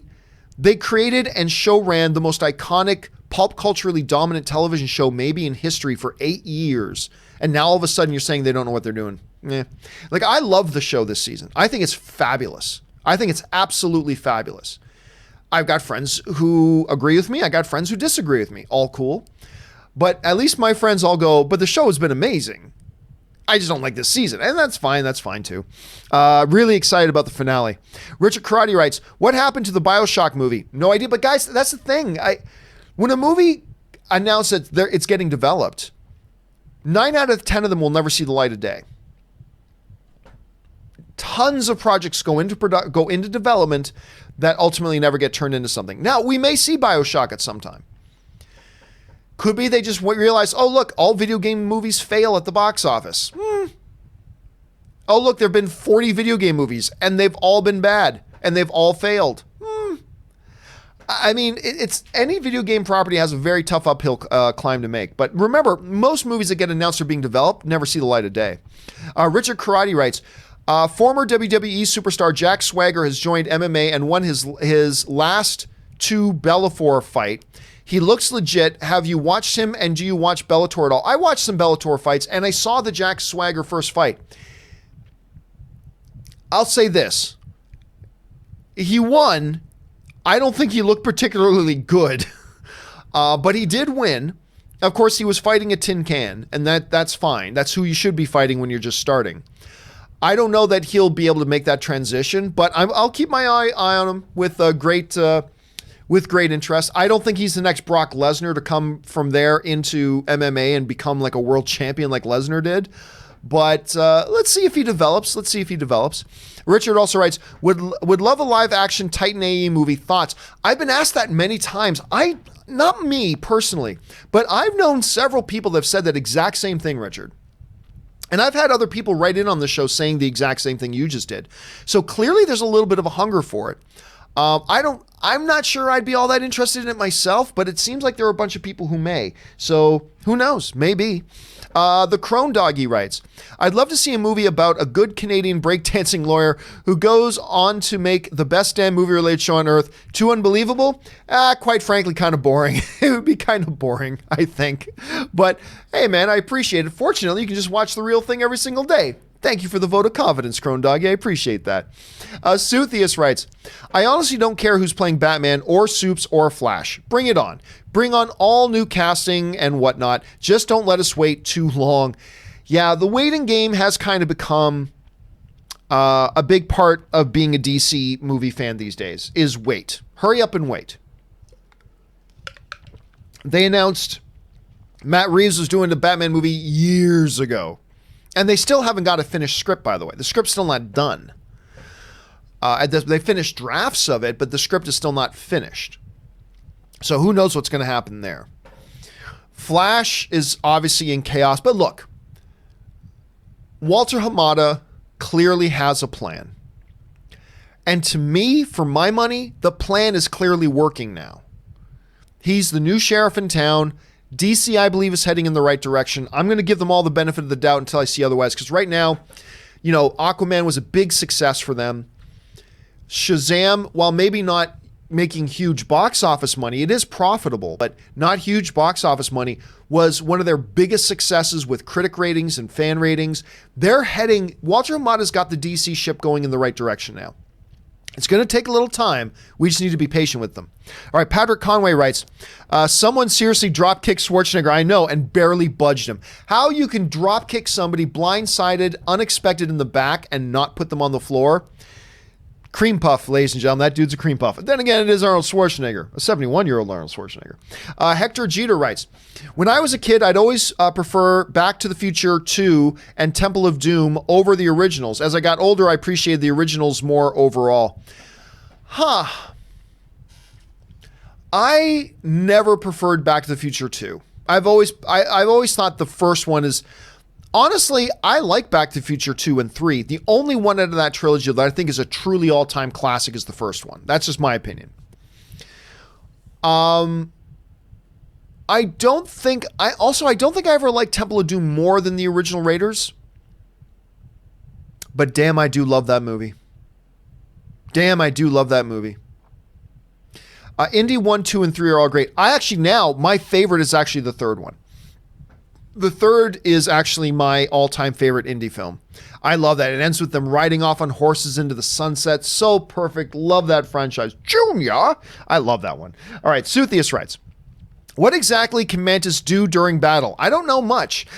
Try to put everyone to sleep. Hey, you sleep. You there, sleep. Funny to think about. Yeah. I don't think she's part of the crew to be a major member in combat. Clearly, she has a role to play. And we saw that in Infinity War. But, yeah, she's not a big combat artist, I don't think. At least, we haven't seen them really express in the movies her abilities and what she can do much more beyond that. Maybe they'll expand on that in Guardians of the Galaxy 3. Maybe that's one of the things James Gunn's going to give us. But it's a good observation, Suthius. All right. Hector Jeter writes, all subjective, John. My top 3 all-time favorite trilogies in order. Back to the Future, Lord of the Rings, and Star Wars. The Cap trilogy is my 4th. All great trilogies, all subjective. I think mine is Star Wars, Rings, Godfather, and then maybe Cap. I mean, the Godfather trilogy, all 3 of the films nominated for Best Picture, 2 of the films winning Best Picture. I think you got to have the Godfather trilogy in there. But, I mean, you're right, Hector, all subjective. Thank you for sharing your list, my friend. All right. Roman Bryant writes, hey, John, my best friend says she likes ketchup on eggs. Help, man. I don't know if there's any help for him. There's just something wrong with you on a genetic level. If you put ketchup on your eggs, there's no help. It's hopeless. Anyway, Richard Karate writes, Emperor Palpatine defeated Yoda in their battle. T-H-I, there needs to be an I in there. In their battle in episode 3, your Mace Windu, I think you mean yet Mace Windu nearly killed him and defeated him in a lightsaber battle. Does this mean that Windu is more powerful than Yoda? I don't think he did. I think the Emperor was faking all of that. Because remember, the Emperor, I think he was the Emperor just set that up. So that, because he knew Anakin was coming, he wanted Anakin to be in there and to make that choice. Because remember, the Emperor's on the ground like, oh, I'm so weak. Oh, please, Anakin, help me. I'm so weak. Then the moment Anakin turns on him, boom, the faking was done. Because the Emperor's like, ha ha ha, and he was full powered. It was all an act. It was all a show. Oh, help me, Anakin, I'm so weak. Like, it was all an act. It was all an act for the benefit of setting the stage to get Anakin to make that turn. and to get Anakin to the point of no return. So anyway, yes, there you go. Suthius writes, not sure if anyone brought up a trailer for Angel Has Fallen yet. I enjoyed the first two, and I can't wait for this. Butler is great with action movies. So I first saw the trailer for Angel Has Fallen. This is the sequel to Olympus Has Fallen, then London Has Fallen, and now Angel Has Fallen. I love Olympus Has Fallen. It got a bad rap. I think that movie's great. Aaron Eckhart. I think Gerard Butler's wonderful in it. It is, I have a lot of fun with the movie. A lot better than White House Down. Way better than that garbage movie, White House Down. Olympus Has Fallen was great. The sequel, London Has Fallen, not so much. I got some kicks out of it, but overall, not a very good movie. I will say this one's got my attention. It looks like it uses some tired tropes like, oh no, everybody thinks the hero's the bad guy. Ooh, we haven't seen that before. But still, it's a tried and true action movie trope. We'll see if it works out here. But that was my first time seeing the trailer. I was in the theater watching John Wick, getting ready to watch John Wick, and that trailer popped up. Count me as interested. I'm looking forward to seeing it. I certainly hope it's more like Olympus Has Fallen than it is like London, though. Darth Impact writes, am I the only one who doesn't want the X-Men in the MCU? Too many characters. I love them. I don't want them. Oh, Darth, I've been saying that for ages. The MCU is already on the brink of being overcrowded. It's like the superheroes are no longer special in that universe because there's a superhero on every corner. Like, if you're on a bus with 20 people, odds are 14 of them have superpowers. Now you bring in the X-Men stuff. That's one of the reasons why I've always said I would prefer it if they kept the X-Men separate. I would prefer it, but they're not going to. I would have preferred a standalone, its own cinematic universe X-Men world. I much would have preferred that. By a great deal, I would have preferred that. But, look, it's Kevin Feige. I trust Kevin Feige. I have no doubt Kevin Feige will do a good job, and he'll make the X-Men work in the MCU fabulously. He'll make it work fabulously. But yeah, I really do hope it's not going to, but I wish they would keep it as a separate sim. I just think it would work better. But Kevin Feige will do a great job, and Kevin we trust. Ryan Lohner writes, seems 2 Deathstrokes would destroy our poor tiny brains. 2 cyborgs is just fine. Yeah, that bothered me so much. So for those of you who don't know, Manu Bennett from Spartacus played Deathstroke in Green Arrow, and he was a great Deathstroke. I love that character in that show. But then once they got Joe Manganiello as Deathstroke in the movies, they were going like, okay, now they told Arrow you can't use Deathstroke anymore. It's like, what's the point of having 2 separate universes, a movie universe and a TV universe, and keeping them separate if you can't use similar characters? You got Flash on the big screen and in television. I've never understood that. The whole point you keep those separate is that you can tell your own stories without being handcuffed to what's going on in the movies. You shouldn't be handcuffed like, oh, I can't use this character in the show because they're using him in the movies, therefore I can't do it. Like, I get that with Batman, but not with supporting characters like Deathstroke. Never understood that. And they seem to have gone back on that now because we've got Cyborg in the movies and we've got Cyborg in Doom Patrol, and they're 2 totally different things. So such radical inconsistency there. Hopefully that's one of the things Walter Hamada is correcting while he's over there. All right. Alex Spur writes, and I'm just going to go for a couple more minutes, guys, and then I'm going to take a 5-minute break so I can refill my drink and all that kind of stuff. Take a bathroom break as well. Alex Spur writes, hey, John, at this point, do you think the John Wick trilogy surpassed the Matrix trilogy as the better trilogy?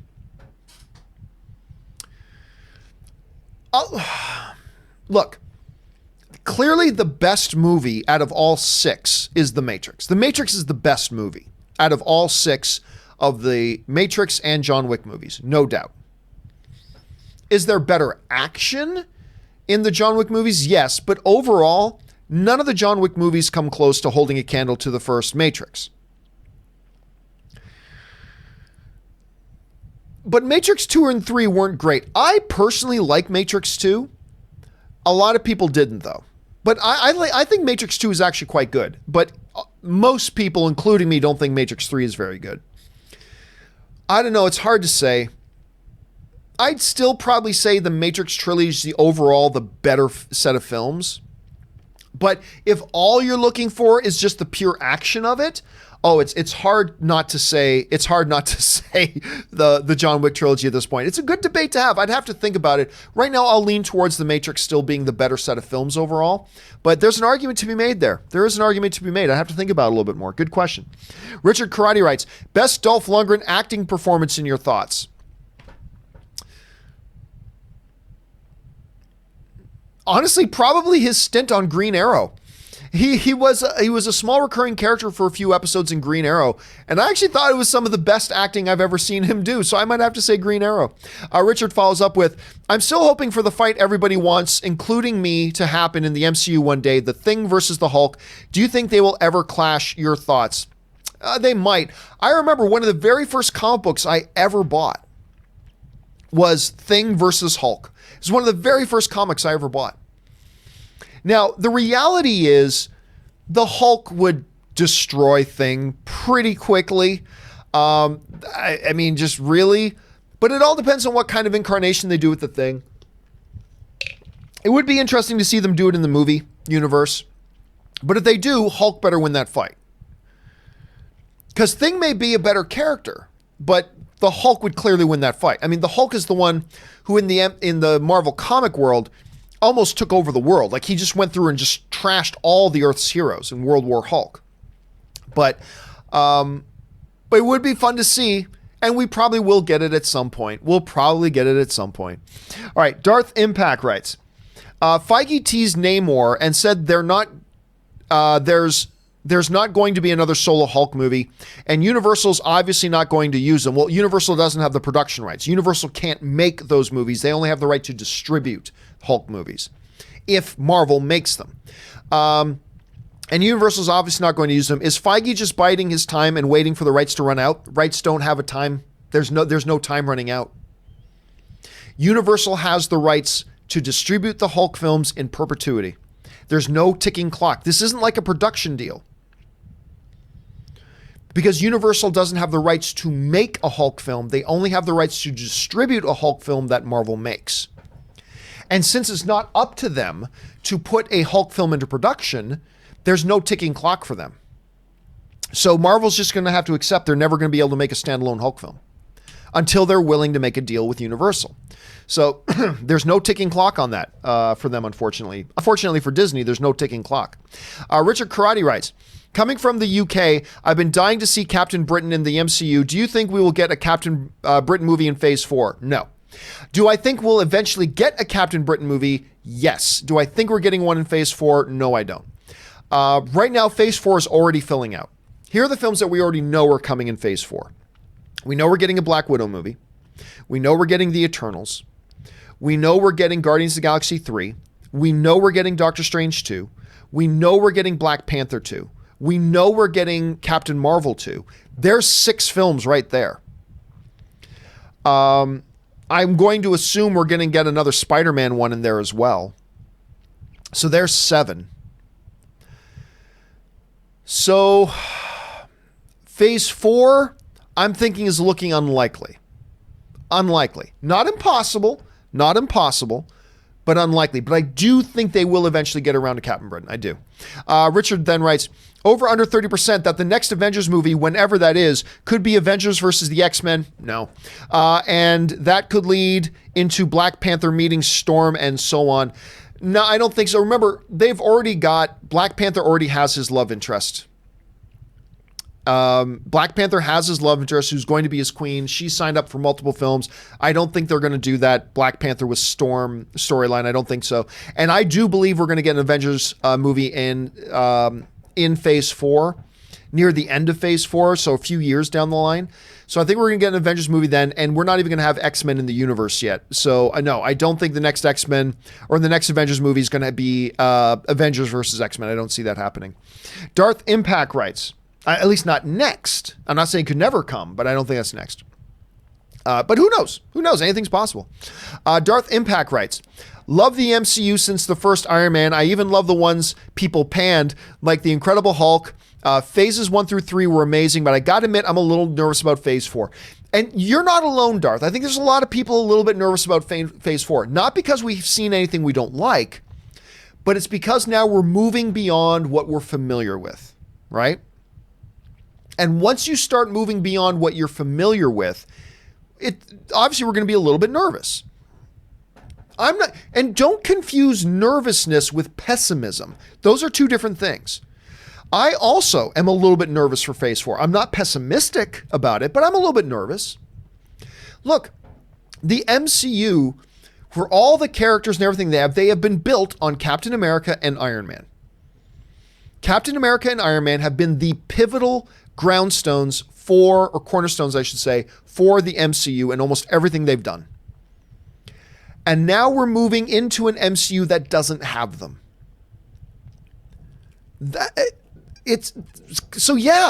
We're getting into unfamiliar territory now for the first time in the MCU in a long, long time. We're moving into unfamiliar territory.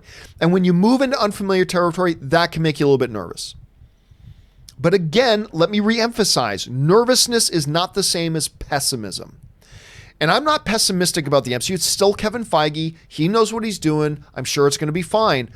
But even though I know that, we're still moving into the unfamiliar, it makes me a little bit nervous. So I'm excited to see where we're going. I'm excited to see the world ahead. I'm sure that Spider-Man Far From Home is going to give us a nice glimpse into what we can expect from the MCU moving forward.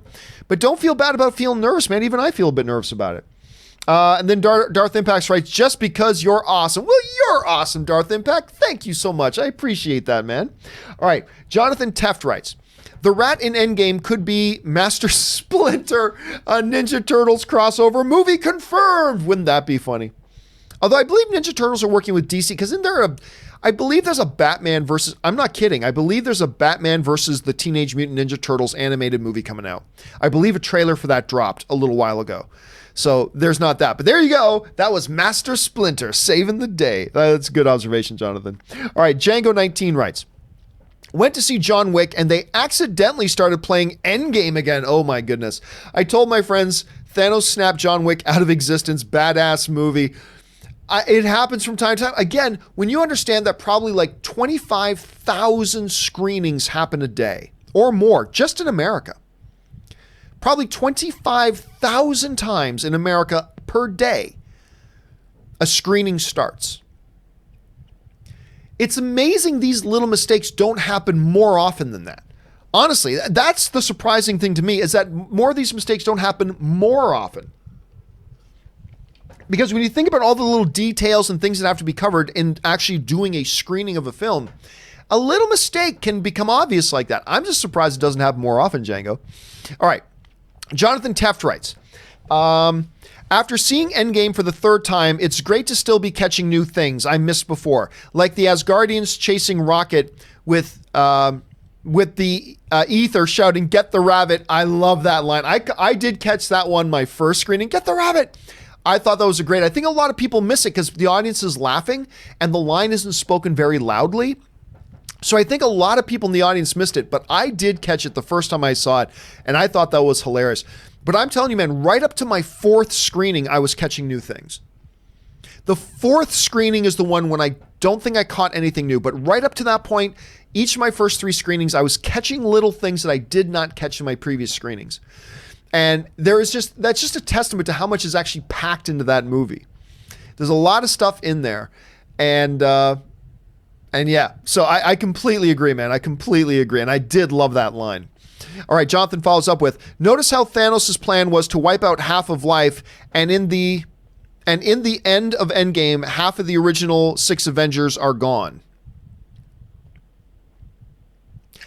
I don't know if there's actually any... I don't know that there's actually any meaning in that, Jonathan. I'll be honest. I don't think there's any correlation or meaning to that. I think that's just more of an interesting observation. And it is an interesting observation, but I don't think there's any deeper meaning to that beyond there.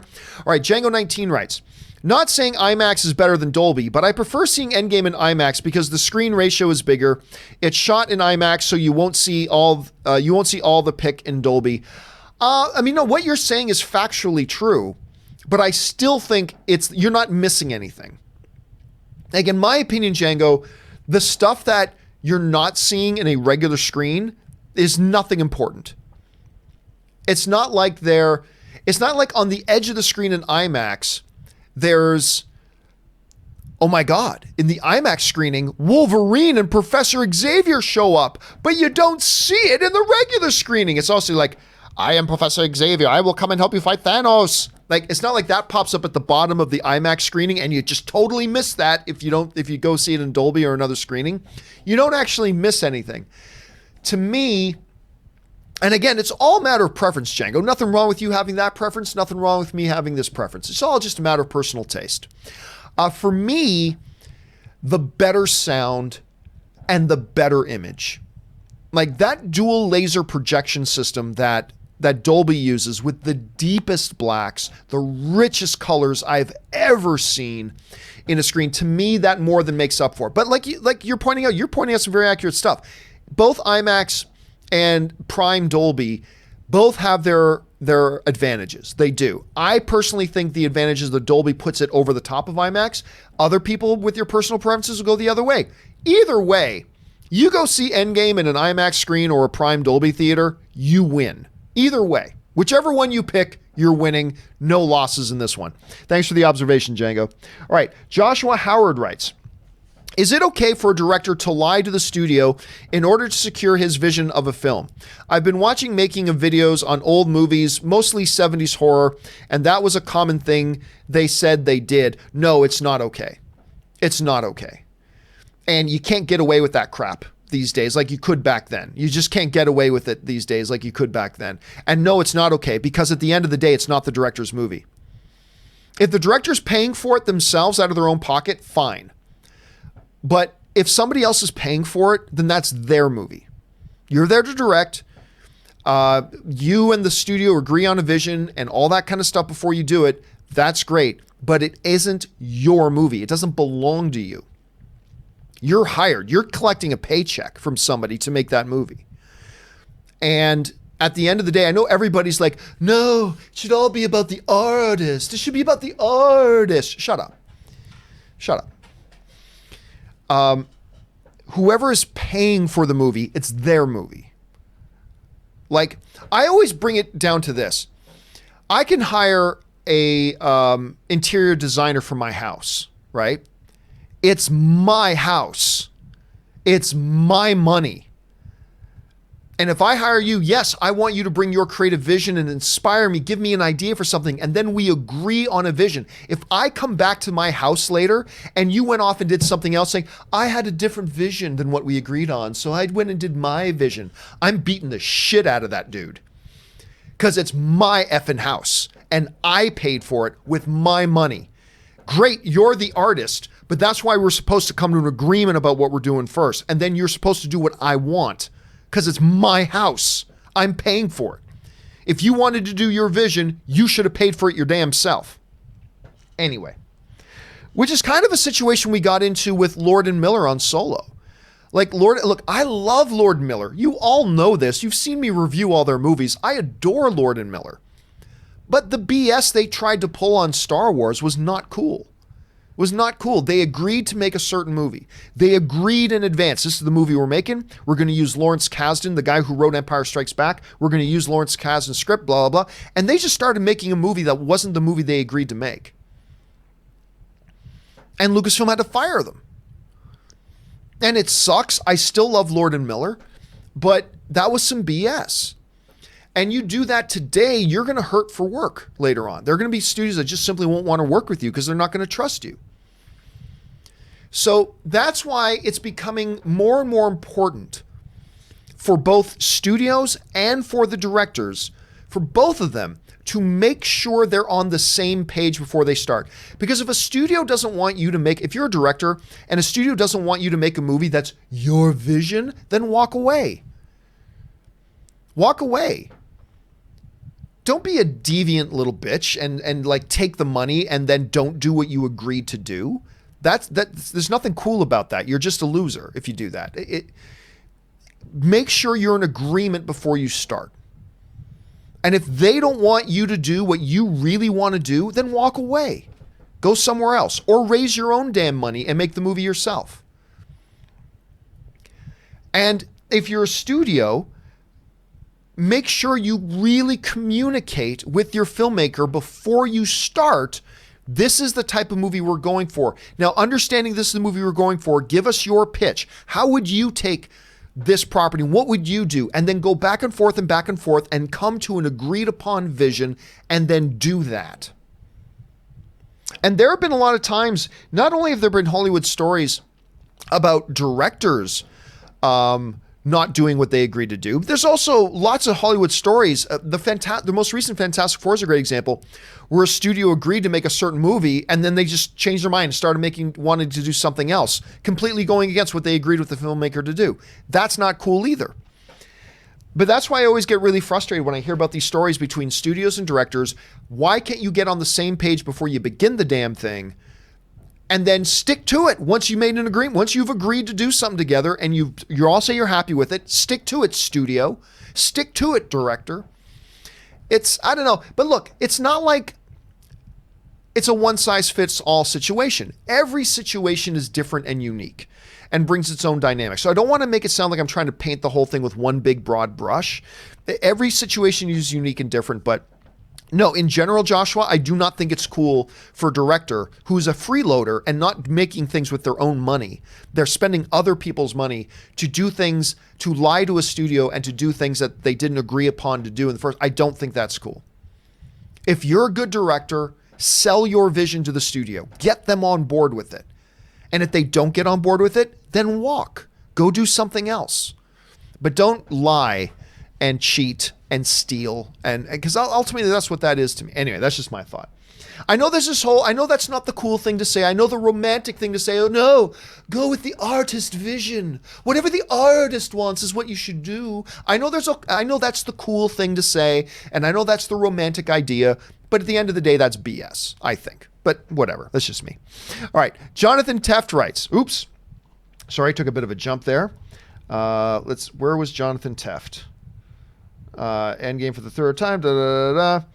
Here we go. Okay. Jonathan Teft writes, looks like my mission until Matt Reeves' Batman comes out will be defending Robert Pattinson. Already convinced about 5 people that he's a good pick.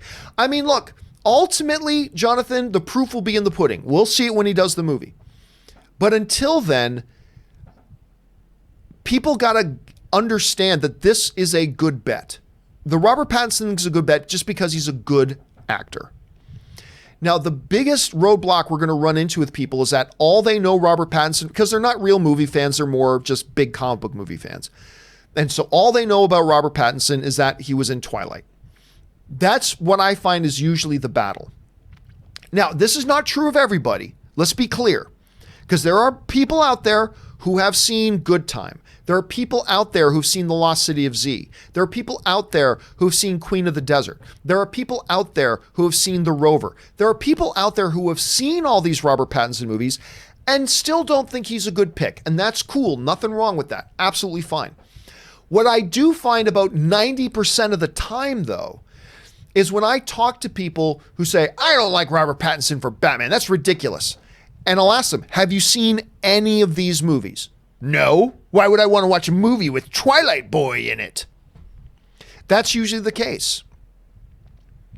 I find 90% of the time when I talk to people who are against the idea of Robert Pattinson's Batman have never seen any of the Robert Pattinson movies. So it's like, you say, I'll tell you what, go watch 2 out of these 5. And if you still don't like them, then that's cool. That's perfectly fine. But at least know the work of the guy that you're saying you don't like his work.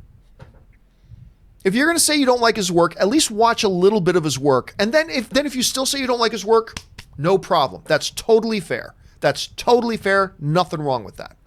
But again, I've just found in my personal experience, and maybe your experience has been different, in my personal experience, about 90% of the time, it's just people who've never seen his work. And that can be a little bit frustrating. Dylan Trost writes, when are you seeing Aladdin? Social media embargo. I'm not going to see Aladdin until opening night. I got invited to a press screening. I'm going to take a pass on it.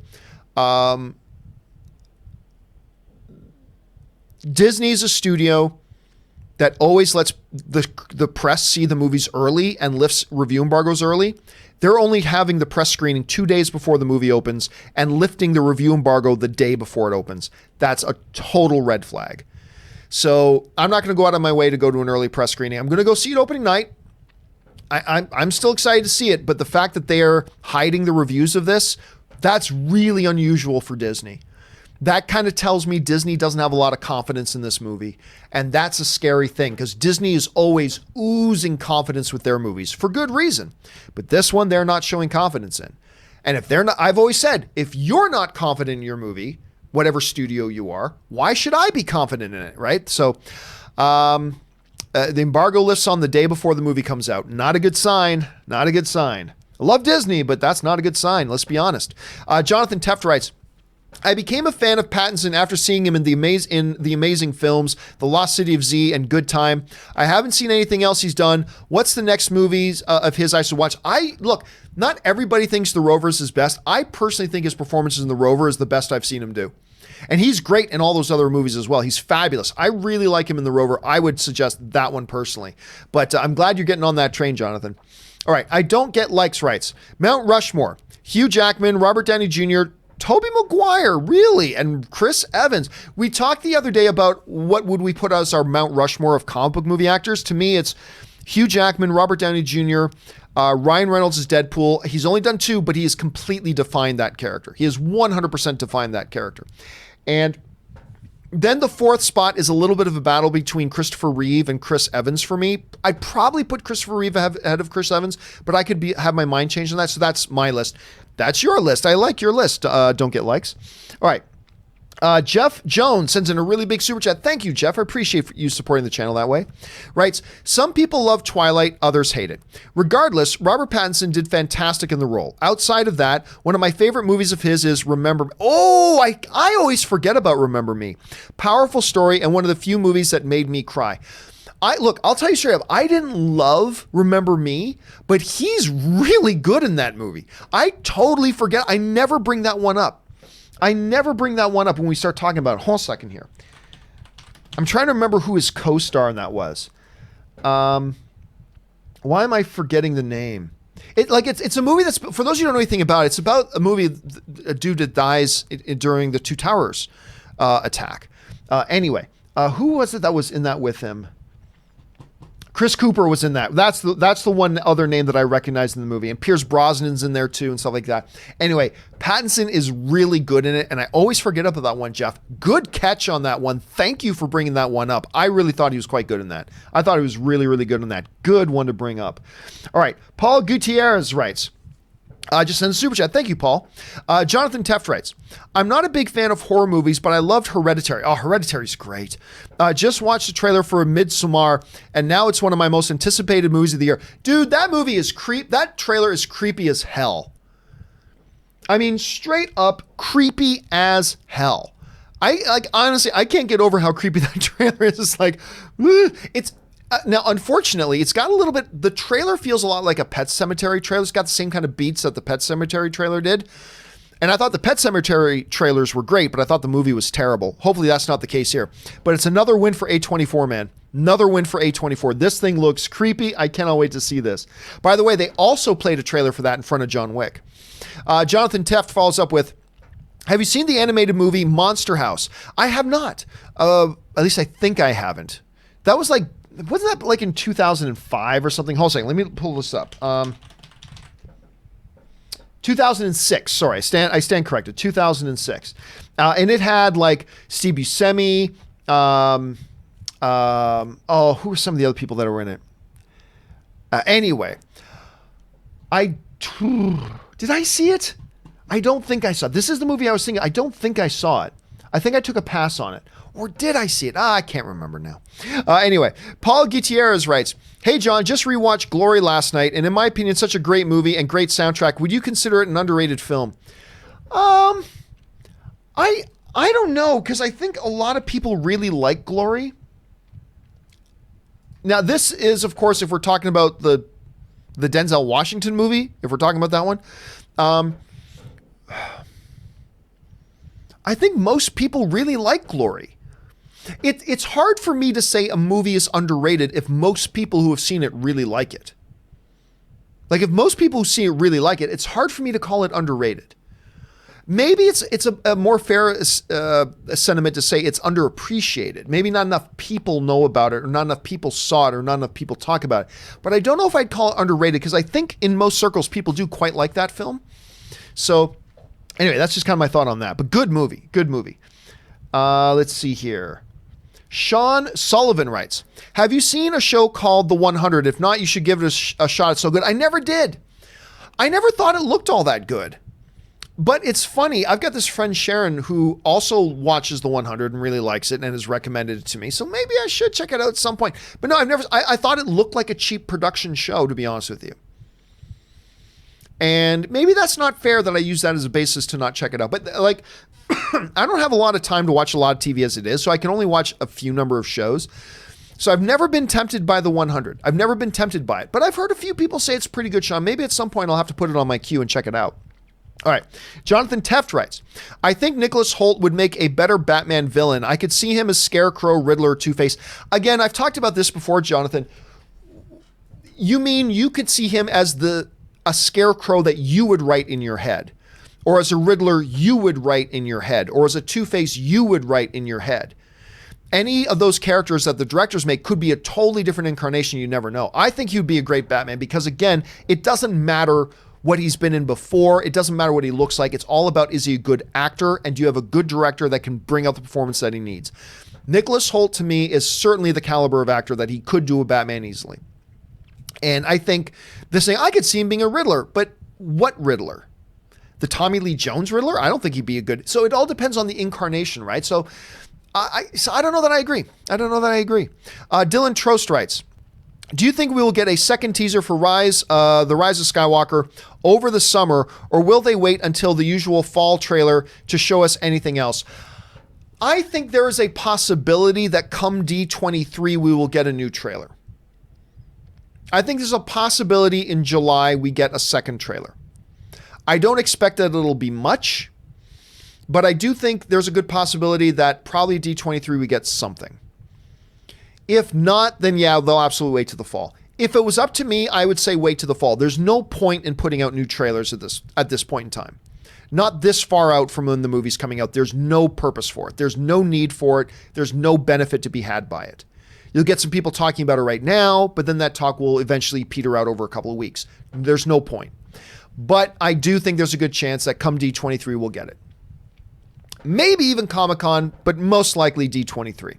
If there's going to be one at all. All right. 121 Gilowatts writes, hey, John, Catch-22 is my favorite book, so I was super excited to see Hulu was doing a show. Watched the first few episodes, and so far it's amazing. Highly recommend. I have not checked it out at all yet so far, but I'm hearing some pretty good things about it. I may have to catch it up. Now, I never read Catch-22. I'm not familiar with it myself. So if I, unlike you, Gilowatts, who are obviously going into the show quite familiar with the material, I would be going into it cold. So I am curious, do you need to have known the books to appreciate the show? Or is this a show that totally stands on its own? Like, are you able to watch this show and totally appreciate it, not knowing any of the background stuff of the books or whatever else that it comes from? Because I'm unfamiliar with all that stuff. So can somebody like me go in cold and watch it and enjoy it? I'd be interested to know. Fire me off an email. Let me know, because I'd be curious to know that. Thanks for the recommendation, Jill Watts. I appreciate that. All right. Just a couple more, then I'm going to take a quick break, guys. Dylan Trost writes, I've been spoiled for Game of Thrones this year, obviously.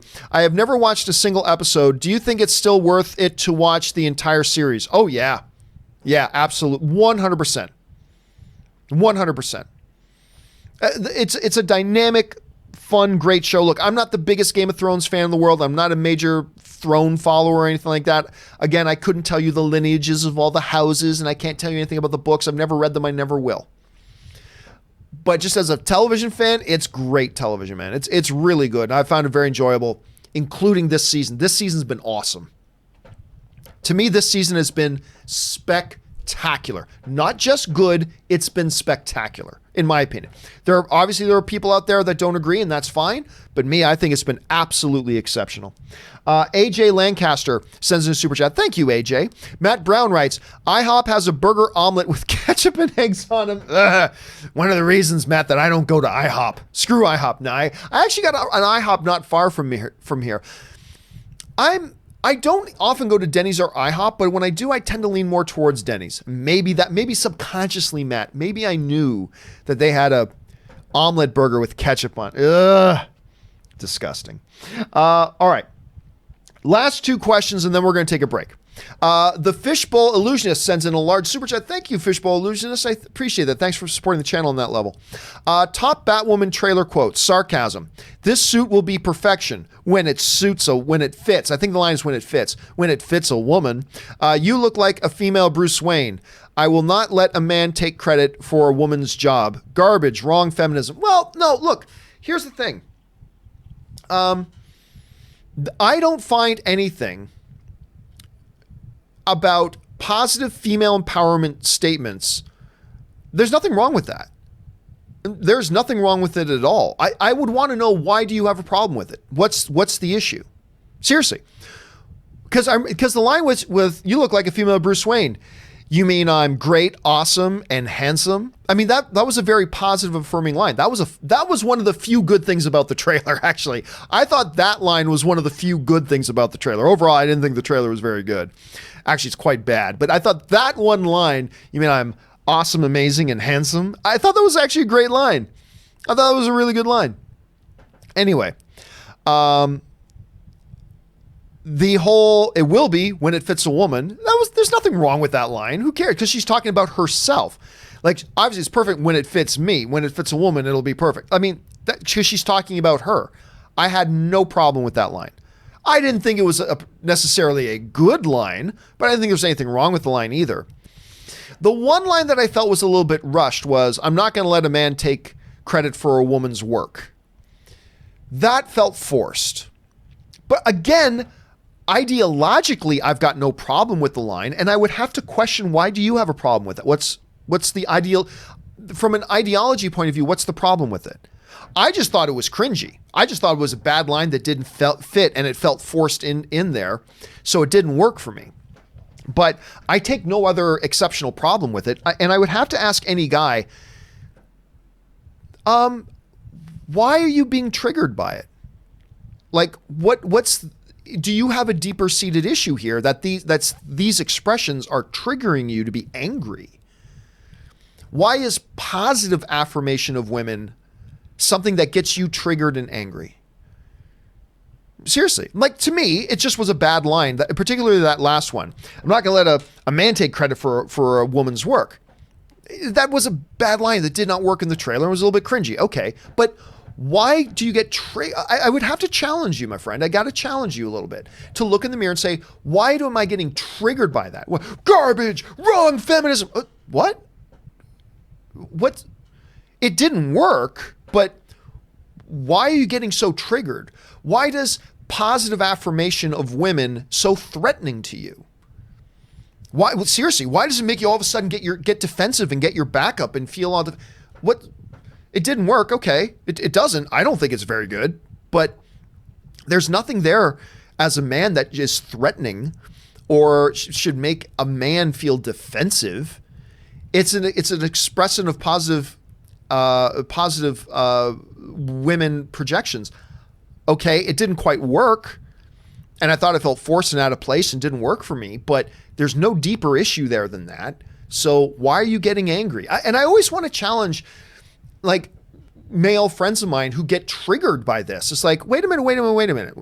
What's the deeper issue in you that makes you get so defensive and get your back up and get so triggered when you see stuff like that? What is the fundamental problem? She didn't say, I don't want a man taking credit for a woman's work. Okay, what's wrong with that? Is something she said fundamentally wrong? Should men get credit for the work a woman does? Honestly, I'm asking, is there something fundamentally wrong with what she said?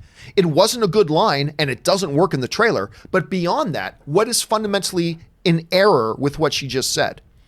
And I want to ask male friends of mine who get their backs up about this and saying, what is the issue in you that gets you so triggered and so defensive when you see stuff like that? Because I humbly suggest, as a friend, I humbly suggest that maybe a little some self-evaluation might be in order here to ask yourself, she didn't attack men in that. She wasn't putting men down. She said something positively affirming for women. She said something that you and I should agree with, that a man shouldn't take credit for the work a woman does. Again, it was a bad line and shouldn't have been put in there. But my honest question to my male friends is, what is your insecurity that seeing that gets your back up and gets you into a fight or flight position, that you suddenly get defensive and triggered? And like, why?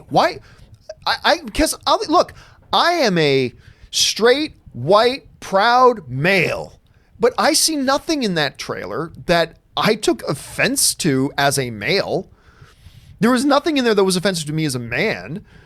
So honestly, I'd say look in the mirror, ask yourself a serious question. Why am I getting so upset by this? What is there that, look, again, I don't like it. I think it's a bad trailer, but honestly, look yourself in the mirror and say, why am I so angry about this?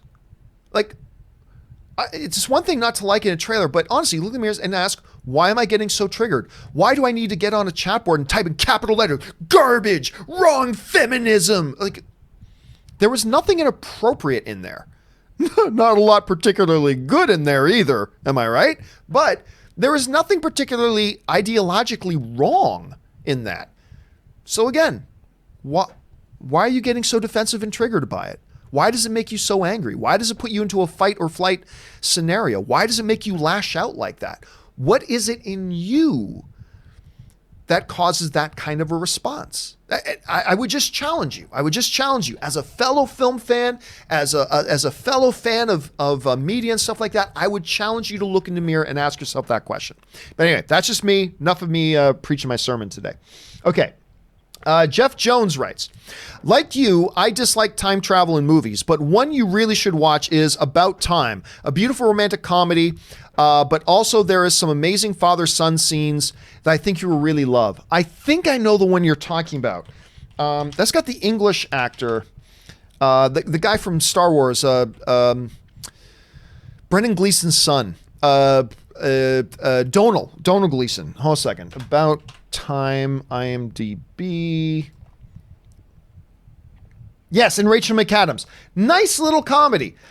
Again, it's used as a trope in a romantic comedy, and it's a little deeper than your traditional romantic comedy, but it's not really used in the sense that time travel is usually used with. So you're right. It's a nice little film. Donal Gleeson, and by the way, I always used to say Donal Gleeson's name wrong until he finally said it like this. Think of like audio, tonal, right? Tonal. Like a tone, tonal. Now just with a D. Donal. Oh, okay. First of all, I'm terrible at butchering people's names. I mean, I'm one of the worst. Just one of the worst. And I always used to say Domhnall Gleeson. And Domhnall Gleeson. And Dumal Gleeson. Like I used to say it all different types of ways. Just think tonal, but with a D. Oh, Donal. Donal Gleeson. There you go. I finally got it. I like him a lot, by the way. He's a really special actor, and I hope he gets bigger. I really do. Anyway, okay, guys, I'm going to take a break now for 5 minutes. Give me a 5-minute break here for me to rest my voice for a second, use the bathroom quick, fill up my glass. We've been going for almost 2 hours already, so I need to take a little bit of a break. We'll be right back. Don't go anywhere. I'll see you guys back here in just 5 minutes. See you in a second.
All right, and we are back. Thank you guys for indulging me as I took a little bit of a break there to get myself a little bit refreshed, refilled up my drink, and now we are ready to go to keep on answering the questions. And we're going to get things going here with Captain Mexico, who writes, over under 40%, both runner-up actors are Batman for different movies. One will star in Matt Reeves' Batman, and the other will be for the DCU. Under, way under. No, I don't think they're going to make two different Batman in movies at the same time. I can't see them doing that. I think that would just cause a whole bunch of problems. So I'll take way under 40. I won't say 0, but I'll say like that's a 1% chance. I think it's highly, highly, highly unlikely. Okay. Zaggy, I like this name. Zaggy's Faction writes, Thanos in race for best villain ever like Vader? No. He's great. He is great. He is no Vader. I mean, Vader has maintained and been like the pop cultural icon of the ultimate villain for over 4 decades. Like decades. Thanos is a recent thing, really big, really great. I love Thanos, but I don't think people are going to be talking about Thanos like that in 10 years, let alone in 40 years, the way they still talk about Vader. So no, I don't think so.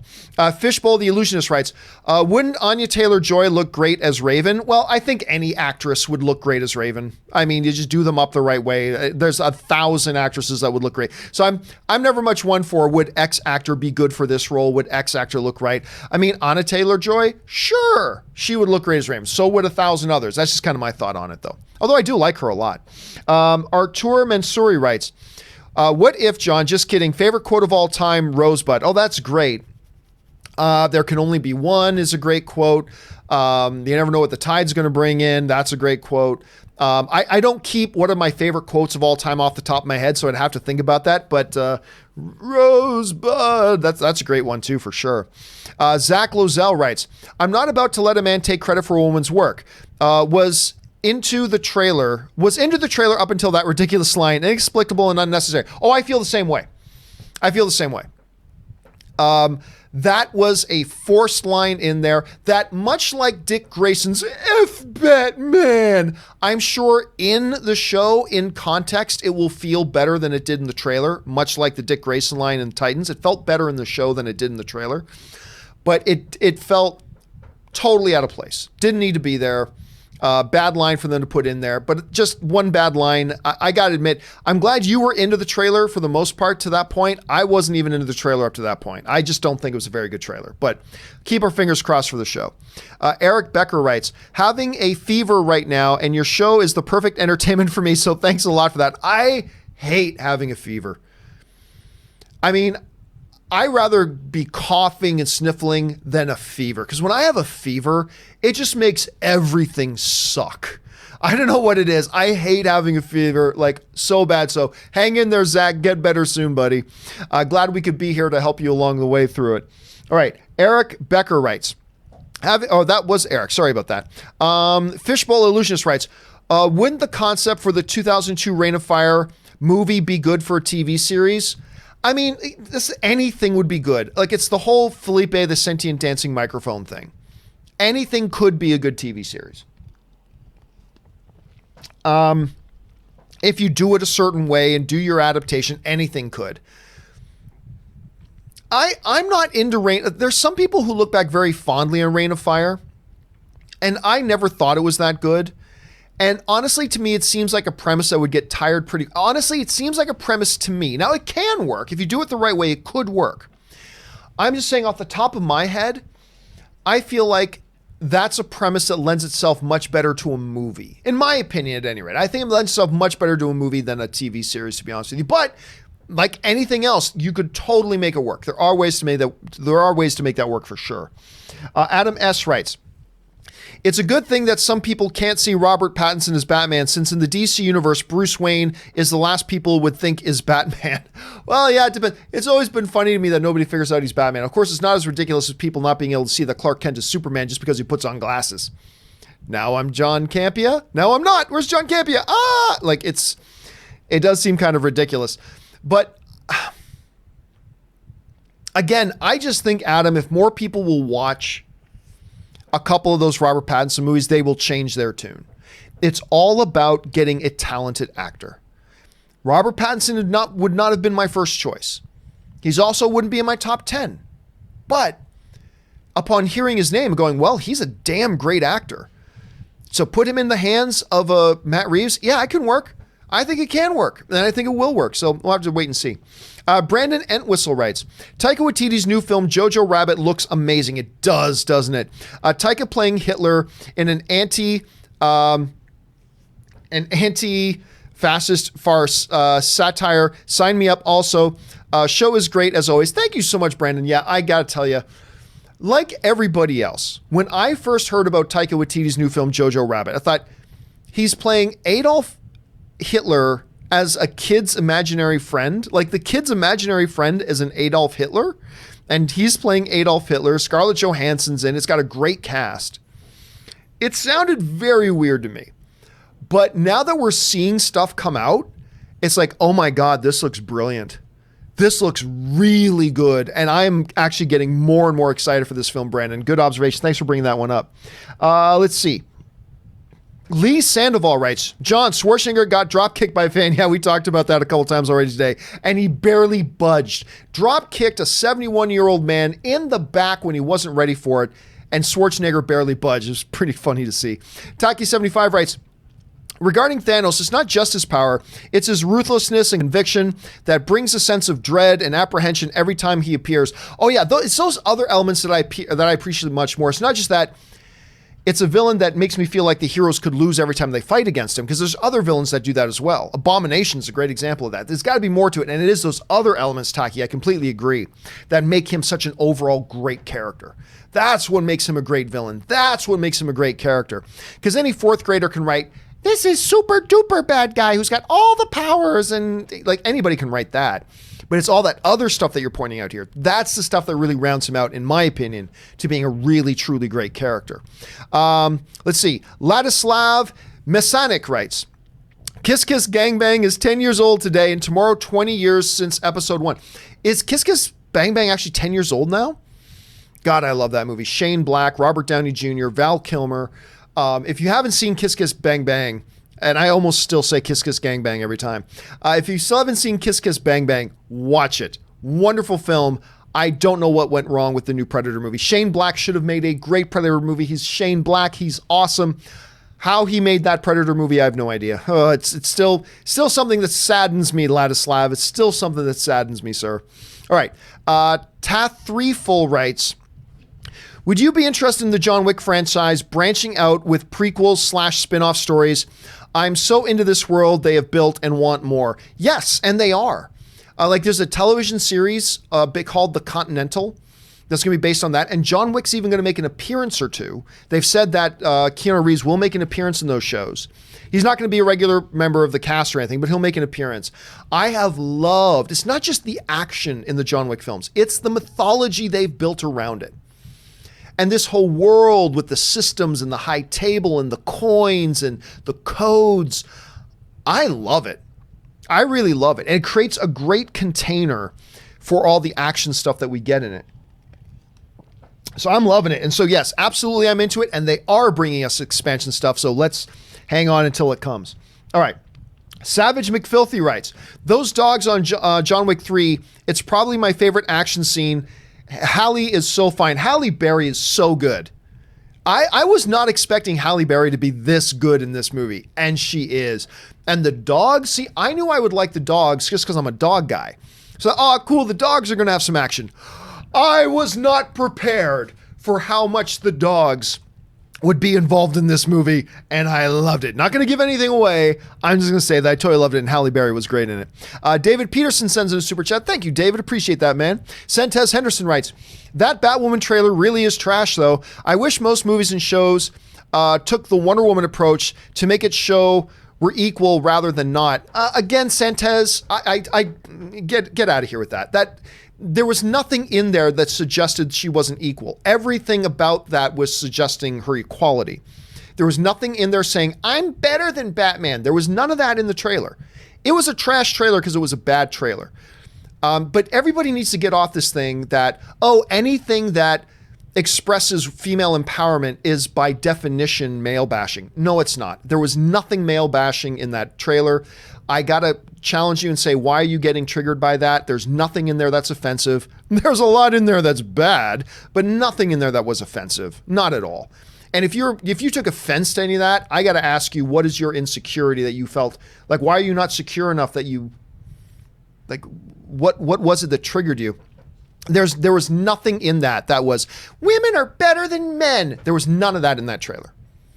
Expressions of female empowerment and positive female imagery is not automatically equal anti-men. I'll be frank, I think you got to be pretty insecure man to feel that way. I think you got to be pretty insecure to feel that way, because there was nothing in there. And you're talking to a guy that thinks the trailer is terrible.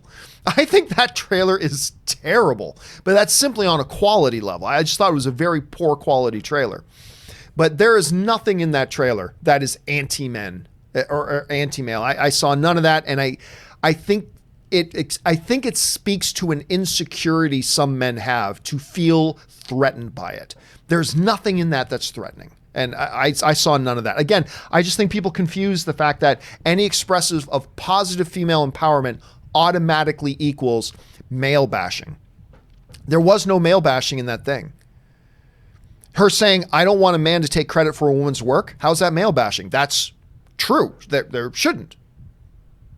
So what was wrong with that line? It's a bad line, but other than that, what's wrong with it? Because the bat suit's got to fit her. Her saying it will be perfect when it fits a woman. That made sense. That wasn't male bashing. That was her talking about positive female stuff about her. One does not equal the other. And I think we as men need to be a little bit more secure in who we are, so we don't get so easily offended by that stuff, because there's nothing offensive about it, to be frank with you. Anyway, that's just my thought. David Peterson sends a super chat. Thank you, David. So does Alex Navis. Thank you so much, Alex. Let's see. Rodrigo Trinidad writes, I know you used to play World of Warcraft. Yeah, I still got my Battle of Azeroth box. You can't see it. It's right above the picture frame here. It's right there, just above my Flash figure there. That's where it is. I still got it right there. So I was just playing it not too long ago. I know you used to play World of Warcraft. Have you watched the most recent cinematics? What are the chances they make a movie with their cinematics team? Love your show. I don't think very good at all. I really don't think they would. Would I be down for it? Absolutely I would. But I don't see them doing something like that. Unfortunately, I don't. I did not like the changes Battle of Azeroth made. I was really getting back into World of Warcraft again, because I used to play it so much. And I was getting back into it again, and then the Battle of Azeroth expansion came out, and it changed so many of the dynamics, and I almost found the game unplayable now. So, I don't know. I would love to I need to find my next World of Warcraft. I need to find my next game that I can really sink into, and I haven't found it yet. Crimson ID4 sends in a really big super chat. Thank you so much, Crimson, for supporting the channel on that level, man. I really appreciate that. Crimson ID4 writes, I feel New Mutants could still be good. Fingers crossed, brother. After all, Cabin in the Woods was delayed endlessly, yet it was surprisingly great. Here's hoping New Mutants pulls the same feat, and that they release a tongue-in-cheek poster about the delay a la, I don't know what SITW, I don't know what that is. Guys, please don't put abbreviations. I won't know what you're talking about. Anyway, look, I haven't heard anything pro or con about New Mutants. Unfortunately, that's not the same as Dark Phoenix. I've heard some really bad things about Dark Phoenix. I'm still going to be there opening day to watch it. And I'm going to keep my fingers crossed, and I'm going to keep cheering for it. But I'm not hearing good things. With New Mutants, all I know is that they've wanted to do some reshoots to change the tone a little bit. But I haven't heard that it's a bad movie. I haven't heard anything negative. I have no reason not to believe right now, Crimson, that this could be a great movie. Yeah, the behind the scenes drama and all the delays, none of that is good. None of that is good. But I've never heard anything legitimate or reliable from anybody that really suggests this movie's just not any good. I have heard that for Dark Phoenix. I have not heard that for New Mutants. So I am 100% with you. Right now, other than the fact that I'm getting it's becoming a joke for how long this movie's been delayed. The trailer for this movie came out in 2017. The trailer came out in 2017. That's how delayed we have been. And now we're not getting it to 2020, whenever it's coming out. At least not till 2020. But despite all that, despite the fact that it's becoming a joke, despite all the delays and that I'm getting completely tired of waiting for this thing, and I'm tired of all the drama of having to talk about it, despite all of that, I completely agree with you. I still think there's a chance this movie could be really good. I really like the trailer. I like the fact that they were going something for really different, like they did with Deadpool, like they did with Logan. They tried some really different stuff. Fox tried some really different stuff for the comic book genre that other people weren't doing. They tried it, and I think it looks really intriguing. So will it be good? Don't know. But like you, Crimson, I've got hope for it still. Thanks again for sending that in, man. I appreciate that. All right. Michael Jones also sends in a big super chat. Thank you, Michael, for supporting the channel on that level, man. I really appreciate it. Michael Jones writes, Box Office Pro early predictions for Spider-Man Far From Home is 90 to 120 million 3-day weekend and 190 to 236 day. Since it's opening on a Tuesday, I know it's difficult to predict, but what are your thoughts? I have no thoughts at this point, other than the fact that I think it's going to be a very big opening. And I think this movie is going to join the $1 billion club because unlike Ant-Man and the Wasp, which came out 2 months after Infinity War, the marketing for Ant-Man and the Wasp didn't tie into Infinity War at all. They made it look like a totally different movie, which it was, because it was a prequel to Infinity War in many ways. Spider-Man Far From Home is taking a totally different approach, especially with their new trailers that have all the Endgame spoilers in it. But their new trailers are completely tying this movie to Endgame. This movie is basically the prologue in many ways to Endgame. They are tying it in directly. They're associating it with Endgame. They are really trying to capitalize on the popularity of Endgame to get people to come back out now and check out Spider-Man Far From Home. Spider-Man Homecoming, the first one, made over $800 million. People loved it. It was big success. They've loved Tom Holland's Spider-Man and all the other movies that have come out so far. And because of all that, I think this movie is going to be a $1 billion film. I can't guarantee it, of course, but I think it will be. As far as the opening goes, because of that Tuesday imbalance, it's really hard to say right now, but I'll go even north of the numbers. My guess, Michael, will be north of the numbers that they're even projecting right now. So we'll find out for sure soon enough. Alexa M writes, I'm going to start a petition to stop making petitions. I know it's one of the sadder things. Like every once in a while, fandom does something that embarrasses fandom. All this ridiculous entitlement thing of people making petitions all the time is one of the truly big embarrassments of our fandom right now. It is one of the truly big embarrassments of our fandom.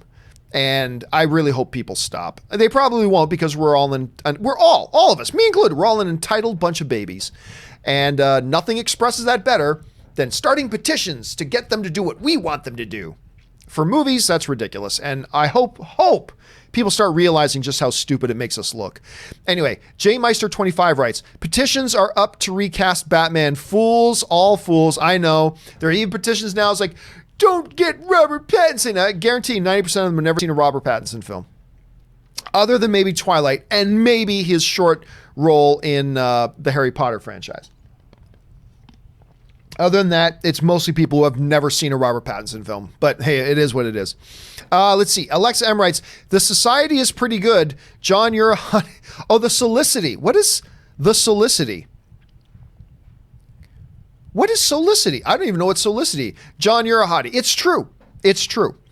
And I am really glad, Alexa, that you and other people in our culture are realizing what a piece of Greek god art this all is. It's true, to quote Kurt Angle. It's damn true. No, thank you for that. I appreciate that. Thank you. David Linian writes, movie reviews and more. Have you seen Captive State? Personally, I love it. I think it's completely underrated, and I'm very upset that it didn't make money. I did think it was good.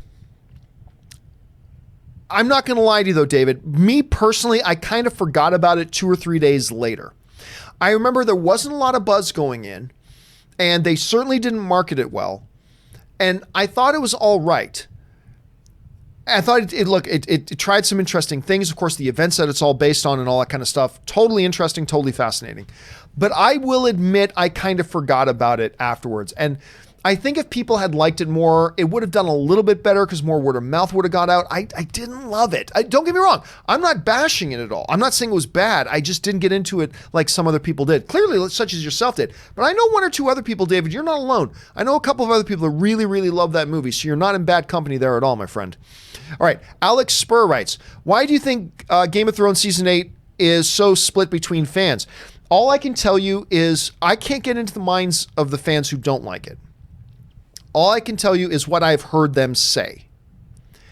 And what I've heard them say is basically it's not doing what they think, what they wanted to have happen to these characters.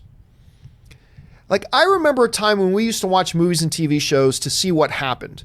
Now we watch movies and TV shows to see what we want to have happen. And if they don't do what we want to have happen, then I'm not going to be happy. That just seems to be a regular thing with us as film fans. Another thing that we do that is pretty embarrassing.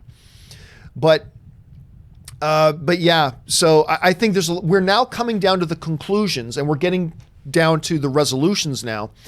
And I just think there's a bunch, and certainly not everybody, this does not speak for everybody. But just from what I'm seeing people saying, I'm not putting words in their mouths. This is what I'm seeing them say. They're unhappy because they think Dany should have done this. Well, it's not what she did. I think Jaime should have died this way. Well, it's not how he died. And instead of just evaluating on what it is, they're evaluating it based on the fact that they didn't do what they thought should have happened. And it's frustrating to see. It is. Now, there are tons of people who are watching Game of Thrones this season and just don't like it because they just don't like the way it's working out. And it's just not working for them.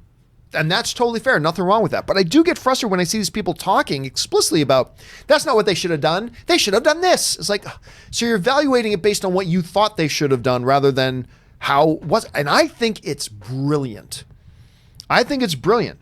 But it is unfortunate for Game of Thrones that it's going to end on its 8th season being so divisive. A lot of people absolutely love it. A lot of people are really not liking it too. And it's too bad. But that is the culture we're in now. The culture we're in now is, do it the way we want it to be done. Make that character do what I think that character should do. Cast the person for Batman that I think you should cast for Batman. And when you don't, we're going to start petitions. Entitled fandom. But hey, look, this season of Game of Thrones is like anything else. It's subjective. People are going to watch it honestly, hoping to like it, and they won't.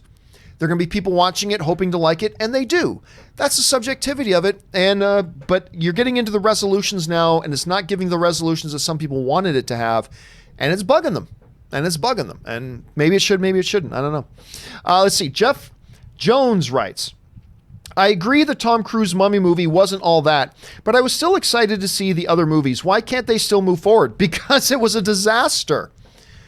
The Tom Cruise movie made no money. In large part, the critics didn't like it. By the way, I didn't hate the Tom Cruise Mummy movie myself. I didn't think it was all that bad. I didn't think it was all that great, but I didn't think it was all that bad. But a lot of people did not like that movie at all. And when you come out with a huge budget film with Tom Cruise as your star and you're doing it and your first one out of the gate is poorly received by the audience, poorly received by the critics, and doesn't make you any money, it casts everything that you had in the future in doubt. And they pulled the plug. That's why. Because if you're a studio and you think, oh, this thing's been doomed and our other stuff isn't going to make any money, then you pull the plug on it. I mean, that's just business as it is. So that's why they can't move forward. And that's why they're not, because they're not in the business to lose money. Ryan Lohner writes, Sterling K. Brown was also the evil vampire hunter Gordon in Supernatural. No. Was he? Okay, I'm going to have to go. Hold on a second. I'm going to have to go and find that. Hold on a second. I had no idea that was the case. Oh my goodness, that was Sterling Brown. I had no idea. Oh man, thanks for sharing that with me. I got to share with Dan because because I like telling Ann about some of her favorites being in shows that I like. Thank you for sharing that, Ryan. I love that. I had no idea. That's awesome. Crimson ID4 writes, seeing Disney's future movie, TV, and Disney Plus plans for its properties, Pixar, Marvel, and Lucasfilm, I can't help but think, poor Kermit, he really has become the Zeppo of the act, hasn't he? Are you talking about like just Muppets in general? I don't know. See, the problem with Muppets is they did that Muppet movie. They did that Muppet movie with Jason Segel, which I thought was really great. And it did quite well. Where is it here? The Muppets did like on a $45 million budget, made $165 million bucks, which is good enough. And I love that movie. I absolutely adore that movie. The problem is they followed that up by doing The Muppets Most Wanted. And it was nowhere near as good, and it lost the money. Get this. This is how much Muppets Most Wanted made worldwide. $80 million worldwide. 80. Like half of what the previous one did. That does not scream, make more of us. You know what I mean? It made 80 million worldwide. It lost the studio's money. So, I mean, it's unfortunate when you think about that, but I wouldn't expect to see a lot of high-profile Muppet stuff at this point. By the way, speaking of Muppet stuff, I loved Happy Time Murders. I know a bunch of people don't, and I don't care. I think that movie is ripping hilarious. Anyway, Cass Graphics writes, saw John Wick 3 twice in the theaters, and I have never been in an audience that reacted with so much joy throughout the film. Audible gasps. I'm telling you what, man. The audience in John Wick to me had bigger reactions than in my Endgame audiences. Again, I'm not saying John Wick is better than Endgame. I'm not saying that, but I've been in audiences 4 times for Endgame. That watching John Wick, I have never seen the amount of gasps and oh my God and yelling and screaming and blah. I've never seen it to that level before. Now, I'm sure lots of you were probably in a theater where there was no reaction. I mean, every theater and every audience is unique. But I'm saying, like you, Cass, I was in that theater, man. I've never seen anything like it. And like, it's just, there's so many oh my God moments in that movie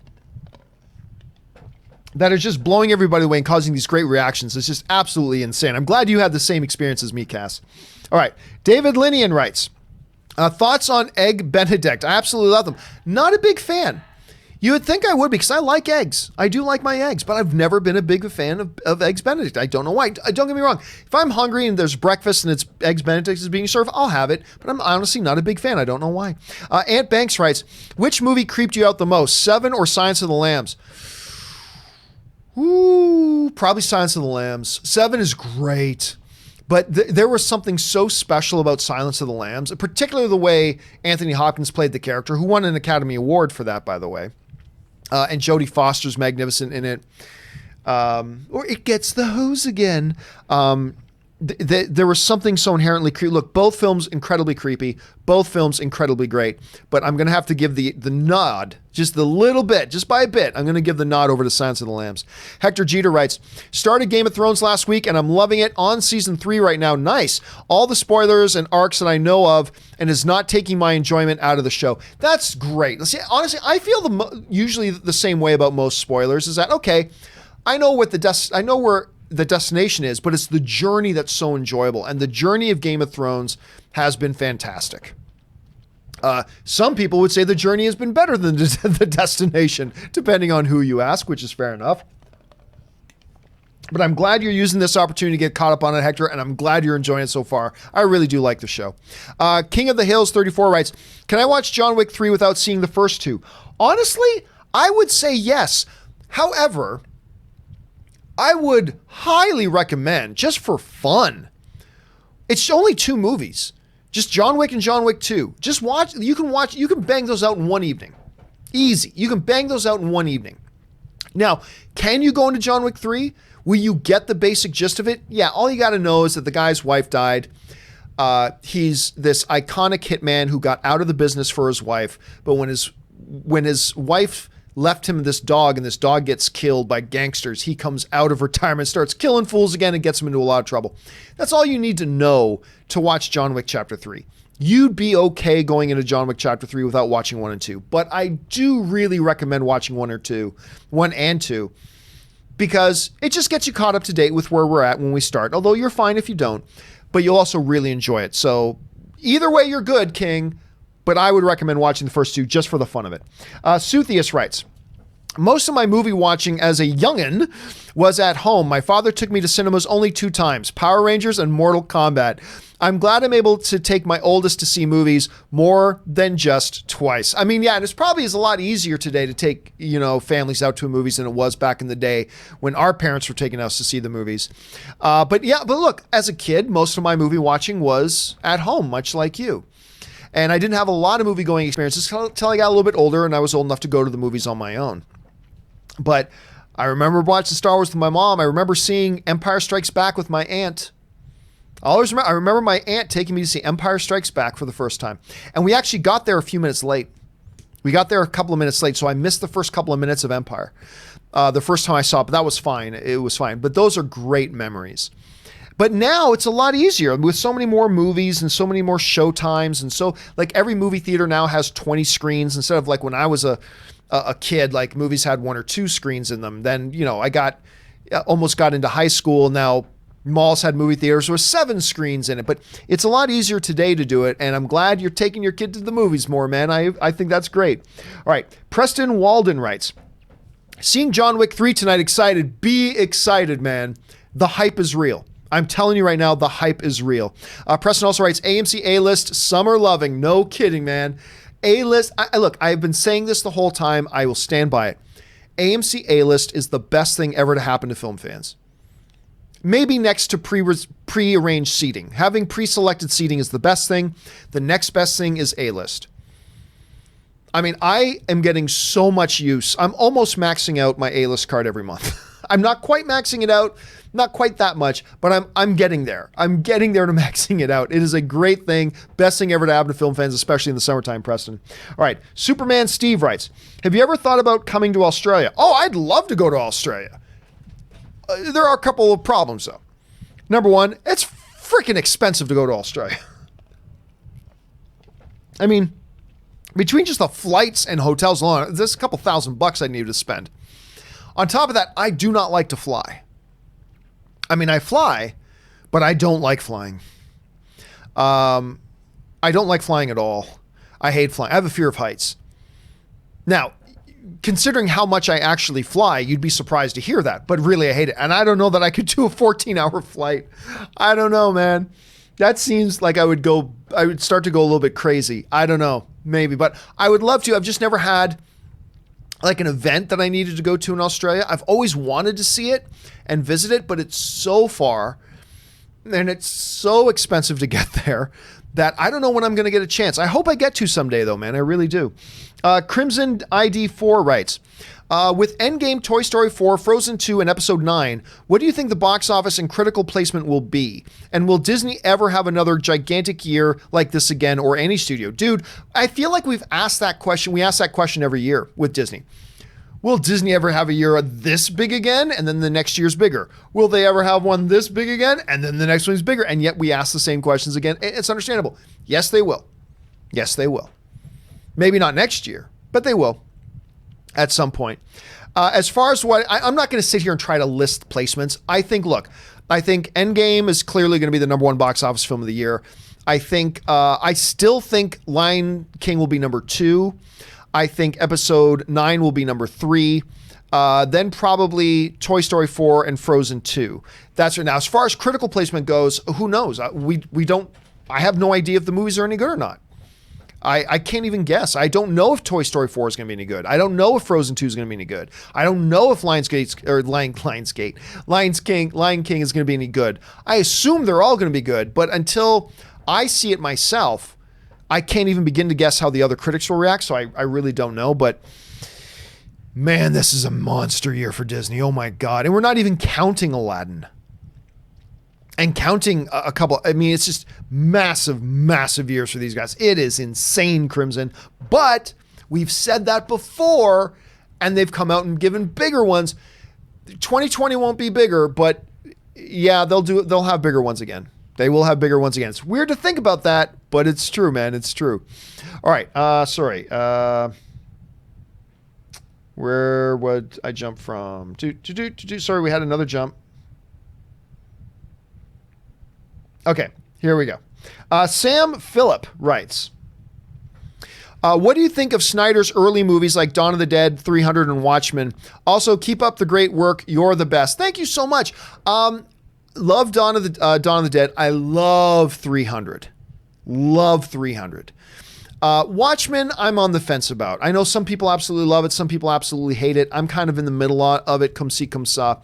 He also made this really great little animated film called The Guardians, the Legends of Gaul, the Owls of Gaul, or something like that I really quite enjoyed. I thought that was really quite nice too.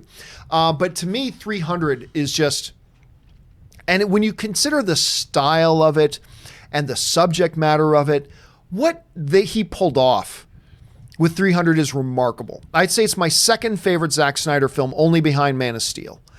Because everybody knows how much I love Man of Steel. But yeah, I really, really like 300. Alexa M writes, the rat in Endgame is it's Ratatouille. See, that makes more sense because Ratatouille is already in the Disney universe, shared cinematic universe.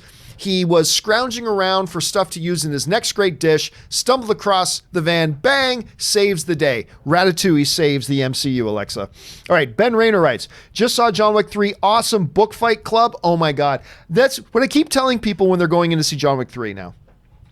And they say they're about to go. It's like, all I got to say is book fight. And they look at me and it's like, what do you mean book fight? I'm not going to say anything else. Just book fight. And for those of you who've seen the movie, you're all going, hell yeah! And for those of you who haven't seen the movie, you're like, what are you talking about? When you see John Wick 3, you'll know what I'm talking about. And you're going to love it. Thanks for bringing that up, Ben. All right. Ant Banks 1984 writes, many people only know Billy D. Williams as Lando from Star Wars. I grew up in the inner city, so I know him from being Mr. Colt 45. Works every time. Everybody's got time for the smooth satisfying taste of Colt 45. He was a spokesperson for Colt 45 beer. I remember those commercials dearly, my friend. I remember those commercials dearly. But yep, the great Billy D. Williams. Of course, he was Commissioner Gordon. I believe he was, was he Gordon? Was that who he was in Batman? I think it was Gordon. Anyway, then he was, of course, in that movie as well. Noah Molaski, not Gordon, or was he Gordon? Oh, who is it again? Oh, now I'm freezing on. Noah Molaski writes, people have been talking about comic book movie fatigue up until Endgame. So far, they've been wrong. Do you think eventually there will be fatigue? How many years? Oh yeah, eventually. But it's not a matter of time. It's a matter of quality. As long as comic book movies continue to put out high quality films that are entertaining and people enjoy, it'll be fine. Fatigue sets in when quality drops. That's when fatigue sets in.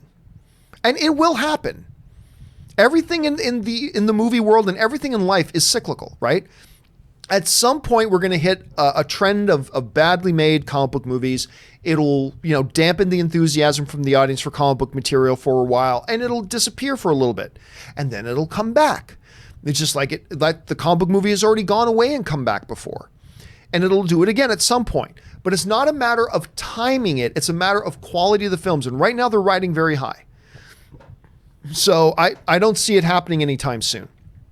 Not until we start to get a definitive streak of poorly made comic book movies. When that happens and the audience starts to get fatigued by the lacking and not getting the enjoyment out of the films, as long as you keep enjoying it, you're going to keep going back. As long as you enjoy sex, you're going to keep going back to have more sex, right? I mean, so as long as the audience keeps enjoying the movies, they're going to keep going back, and that's going to be the measuring stick of it, I believe. Okay, next up, Ray One sends in a super chat. Thank you, Ray.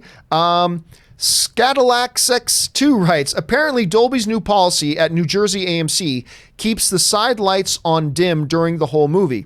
I won't see Dolby movies anymore as long as they keep this. I've never heard of that. And why would they do that? I mean, that to me sounds silly. Why would they do? There's got to be if they are doing that, what's their practical reason for that? And why only in that particular theater? I mean, I don't get it. As far as I'm not going to go see movies in anymore, I don't know why. That wouldn't distract me very much. I watch movies at home with my lights on, and it doesn't bother me at all. So I don't see how that would bother you. But that is a curious thing. I'd be really interested. If you could find out anything about that, man, and if you could email me to john@thejohncampeashow.com and email me any links you have to any explanation they have for why they're doing that, I'd be very curious to know what their reasoning. There's got to be a reason. I'd just be very curious because that sounds very odd. It sounds very odd. Ray1 writes, over under 50% that episode 9 begins with someone saying, this will begin to make things right again. Kind of like they did with, because at the beginning of Star Wars The Force Awakens, that line was very purposefully put in there like an apology for the prequels. And here we go. Maybe. I don't think they will, but maybe. Ray1 also writes, over under 25%, the Emperor is Plagueis, not so nuts to me. I'm going to go under on that. I think they very definitive. We know because in the novels, which are starting to become the stuff on Plagueis and Palpatine, they've started to canonize some of that stuff. Plagueis is not Palpatine. He was Palpatine's instructor and master. They're two separate individuals. So I'm going to take under 25%. Is it a nuts theory? It's not nuts. And I'm not going to say it's impossible, but I will take the under on that. Zaggy's Faction writes, love everything about the Bicentennial Man film. Well, no, I don't. That was one of Robin Williams' more under, provided I'm thinking of the right movie. Hold on a second. Let me make sure I'm thinking about the right movie. Just to be sure here. Bicentennial Man, 1999, of course, with Robin Williams. Yes. Not my favorite, I'll be honest with you. I mean, Oliver Platt's in it, which is great. Sam Neill's in it, which is great. And I thought it was an interesting little film. Never stood out to me much more beyond that, though, I got to admit, dude. All right. Matt Brown writes, meant to say burger omelet had ketchup and mustard? Okay, I also have to admit to you guys, I'm not a mustard guy. I do not like mustard. Now, on the odd time when Ann and I go and eat at Red Robin, they have a honey mustard dipping sauce for their garlic fries that is to die for. But it's very, very light on the mustard flavor. I'm not a mustard guy. I know a lot of people love mustard. I'm not. But Matt, what you are describing to me sounds like from the unholy bowels of hell. A burger omelet with ketchup and mustard on it. Oh, God, that sounds revolting to me. But I'm sure to some of you guys who love the taste of ketchup and mustard, I'm sure that might sound like heaven, but oh my God, Matt, to me, that sounds absolutely revolting. All right, Haskell420 writes, hi, John. I'm 3/4 of the way through Ken Knapsack's new Star Wars book, Why We Love Star Wars, The Great Moments That Built a Galaxy Far, Far Away, and I think it's excellent, maybe brilliant. 100 moments broken down across the films, newer canonized comics, the novels, even Battlefront 2, breaking down scenes, meanings, context, and more, and points to going back to his childhood. I hope you get it. I mean, look, if you're going to read something that's by a Star Wars fan, a book by Ken Knapsack is definitely one you're going to want to check out. Now, I haven't had a chance to check it out yet myself, but if there's one you're going to want to look into, that's definitely one you probably should. Okay, Lone Wolf X6 writes, hello, John. Hope you're having a good day. I am having a good day, thank you. Who do you like more, Tom or Matt version of Reverse Flash? I like Tom more interesting and intimidating. I don't know who Tom or Matt are. Sorry, I don't know what we're talking about, to be honest with you. Sorry about that. Nicholas Rodriguez writes, let's say a huge Hollywood producer like Feige, Pascal, or Hamada want to cast an actor who already has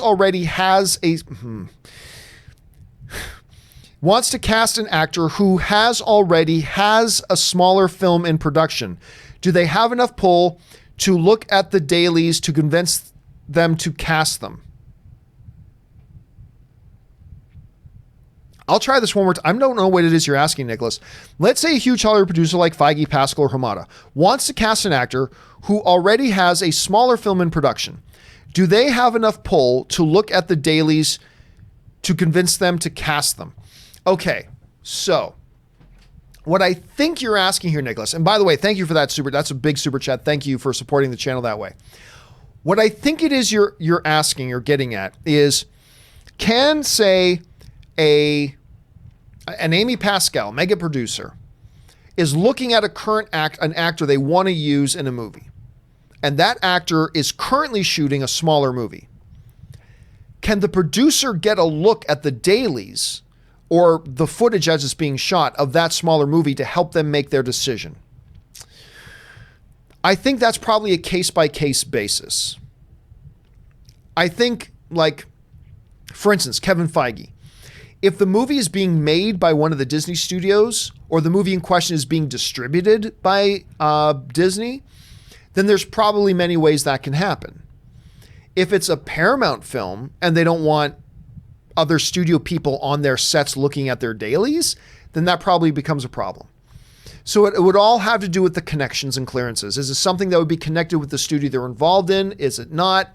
What's the relationship there like? So I don't know that there's a one-size-fits-all answer to that. It's a very interesting question, Nicholas. I don't know that there's a one-size-fits-all answer to it, though. Because, no, I don't think Warner Brothers is going to let Kevin Feige come on set onto one of their movies and look at actually the dailies of one of their pictures that they have in production. I don't think they're going to let that happen. But with other studios that have a different relationship, or maybe a working relationship with Disney, or maybe even owned by Disney, that becomes a different thing. So yeah, I think it's a case-by-case basis. Again, I don't know for sure, but it seems to me that would be a case-by-case basis, and there's not a one-size-fits-all kind of answer to that. Interesting topic, though. Crimson D4 writes, Superman 1978, Batman 1989, Spider-Man 2002, Iron Man 2008. What's your rank for the best film, lead character portrayal, set of movies by comic company? And I'm not going to start sitting here, Crimson. I appreciate you asking. I'm not going to sit here and start breaking down lists and all this kind of stuff. I'm not going to do that. As far as what's my favorite out of the four, my favorite out of the four is probably... Oh gosh, they're all so great. They're all so great. I guess it depends on the day you ask me. I think the one that may have had the biggest impact on me was probably Spider-Man 2002. Because we were really, X-Men had just come out, and, well, not just, but X-Men had been out just recently. And that Spider-Man 2002 kind of cemented that, yeah, comic book movies now are a different thing than they were before. I mean, X-Men was what introduced it. But it was that when Spider-Man 2002 came out, it was like, oh my God, like this really is a new era. This really is a new era. Now, Iron Man had a similar kind of feel. Batman and Superman, clear, you'll believe a man can fly, all that kind of stuff. But it depends on how we look at it. I might lean towards Spider-Man on that. I'm not really 100% sure, but I think I might lean that way. Taki75 writes, that Joe Biden cameo in Endgame as old Cap was lit. It did look a little bit like Joe Biden at that point, didn't it? I never thought of it in those terms, but you're right. It actually did look, they could have really got Joe Biden to do that. All right. Alexa M writes, I meant The Society. I'm loving it. I recommend it. Oh, that's the Netflix show that okay. I was like, the Solicity? What's Solicity? Is that the Green Arrow thing? Olicity? But Solicity? What? Okay. Now I know what you mean. The Society, the same show somebody else is recommending. Got it. I will mark that down. I'll try to make sure I check that out. Let's see. Crimson ID4 writes, I read how the Russos added General Ross into Civil War so that the Incredible Hulk film wasn't forgotten, and I suspect that they did the same for Thor 2 by adding Frigga and Endgame. Class act, those two. I think that was probably more of a Kevin Feige thing. It makes sense that they used Thunderbolt Ross there. Like, he was a character. It's a recognizable character.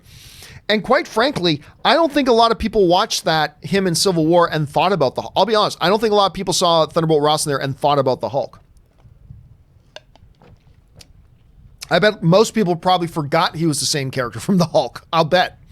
A lot of people did. But from a continuity perspective, it just made sense to have a familiar face in that role. He is General Thunderbolt Ross. Him being the Secretary of Defense makes complete sense. And he is the type of character that anchored that whole philosophy debate in Civil War, right? He was a great move for that. And the Frigga and Endgame thing, it just had its own narrative purpose. It absolutely had its own narrative purpose, and it was great and wonderful. I enjoyed that. There's just two more of the things, Crimson, that I really enjoyed about that movie. All right. Ed Matthews writes, I like that Chris Evans can now play Steve Rogers for so long that at some point he won't even need the makeup. It'll just be Chris Evans 30 years from now as old Captain America in Avengers 17. Maybe that's part of the plan. Maybe that's part of the plan. And by the way, it comes back to this, Ed. I've said it before. I will say it again. You're going to see Chris Evans back in the MCU. Maybe not in a standalone Captain America movie. Maybe not as a lead character. Same as Tony. You're going to see Tony Stark back. I am guaranteeing it. They will be back. Maybe not next year. Maybe not in 3 years. Maybe not even in 5. But they'll be back. You mark my words. They will be back. Of that, I have zero doubt. Zero doubt at all. All right. Assorted Musings writes, saw Pikachu, bad film. Female lead's acting was awful. You know what? I disagree. I do not think her acting was awful. I thought the character was a badly written character. Like the dialogue they had, especially the opening, I won't give anything away, but the first time we see the lead female character in it, and she's from Supernatural, by the way. Her opening lines of dialogue are so atrociously bad, Meryl Streep couldn't have saved it. I mean, Meryl Streep could not have saved it. A lot of times people mistake the lines that the actress has to say with the performance of the actor. I think she performed the role fine. But the dialogue and the way they used the character was so bad. Look, overall, I don't think Pikachu was a very good film. But it is unrelentingly adorable. It's really adorable, and there are some good laughs in it. And I was mildly entertained by it. And I think Pokemon fans will like it very, very much. But yeah, for me, it was a kind of a middle of the road movie. Mike Thompson writes, did you ever get your Infinity Gauntlet back? Yes. Yeah, I lent my Infinity Gauntlet to the Fine Brothers. The Fine Brothers, who are friends of mine, they wanted to use it for some stuff on their reaction. I can't remember what it was they wanted to use it for, but I did get my Infinity Gauntlet back. It's packed away in a box right now downstairs. I got to bring it back up here and put it on display here again. But yes, I did get my Infinity Gauntlet back. Thank you for asking. All right. Lone Wolf X6 writes, Tyrion, I will not give my life for Joffrey. Tyrion, I will not give my life for Joffrey murder. And I know I'll get no justice here, so I will let the gods decide my fate. I demand trial by combat. If you're okay, you're saying the line the line isn't Tyrion. It's live by Tyrion. That was a great season. Only to find out that they had just outlawed trial by combat. Oh, that was a great season and a great moment. Still my favorite character in Game of Thrones. After all these years, from season 1 till now, Tyrion Lannister has been my absolute favorite character in this show. Remains that way to this day. I love the way they use him. Jeff Jones writes, Alexa said, John, you are hot. John in Han voice. It's true. It's true. All of it. It's very true. Thank you, Jeff. That's the way I should have said it too. You're right. Let's see here. Another skip. Where are we at now? Okay. Mike, Tom, and by the way, guys, you know what? We're approaching on 3 hours here that we've been doing today's chat, which has been great. I've been having a lot of fun, but I think it's just about time for us to wrap things up here. So what I am going to ask right now is that you guys send in no more super chats. If you haven't already sent in a super chat, I'm going to ask that please don't send in any more because I want to finish up the ones that we have here right now. I want to finish up all the ones that we've got, make sure the ones that we have already in here get answered, and then we're going to wrap up the day. So if you have not sent one in, please don't send in any more because I want to wrap up the ones that we got here. Okay. Mike Thompson writes, at the end of John Wick 3, do you think that moment was a true betrayal or a clever, elaborate plan? Not going to talk about it. Because that would be a spoiler. Tim Hortons better than Starbucks. Yes, it is, writes. Same people hating Danny's character turn will be the same ones praising Joker, which is about a normal good guy having just one bad day. Look. All media stuff is subjective. If you like it, great. If you don't like it, great. But the one thing I've said consistently that I take issue with is people going, well, man, that Danny turn came out of nowhere. Meanwhile, I've been screaming for years, this is where Danny's character is headed. You could see it. They've been alluding to this for many, many, many seasons. They've been alluding this and dropping hints and planting seeds and showing us for years this is where she's going. I have been screaming at people for years, this is where things are going. She's clearly a jerk. Danny's about Danny, blah, blah, blah. And no one will listen to me. And then when she does make the turn that we've been saying she's going to make, Everybody goes, well, that was unexpected. No, it was not unexpected. It's just not what you wanted. But it was not unexpected. We've been screaming for years this is where she was heading. They've made it fairly clear. But she was good. Of course she was. Every villain starts out most villains, I should say, start out good. But to me, the Daenerys storyline is that of a classic comic book villain. It's a classic comic book villain origin story. Just one, she's a self-centered person. I've always said everything she's always done in the show, even the good things, are really about her obtaining her power. But I still think she wants to be good. And she has done good things. But every villain has at some point, until they're not anymore. You either die the hero or you live long enough to see yourself become the villain, and that has never been more true. Not in Batman, but in Game of Thrones. Anyway, that's just the way I see it. Doesn't mean you have to like the turn, but just don't call it out of nowhere, because it wasn't out of nowhere. We've been screaming, lots of people have been screaming for years that this is what was coming. But anyway, Lone Wolf X6 writes, Tyrion, I wish I was the monster you think I am. I wish I had enough poison for the whole pack of you. So there's so many great lines from Tyrion Lannister through the whole damn series, man. So many great lines. That's one of them. And Tura Mansuri writes, thoughts on the TV show 24, Jack Bauer kicks ass. Loved the first season. For me, everything went downhill after that.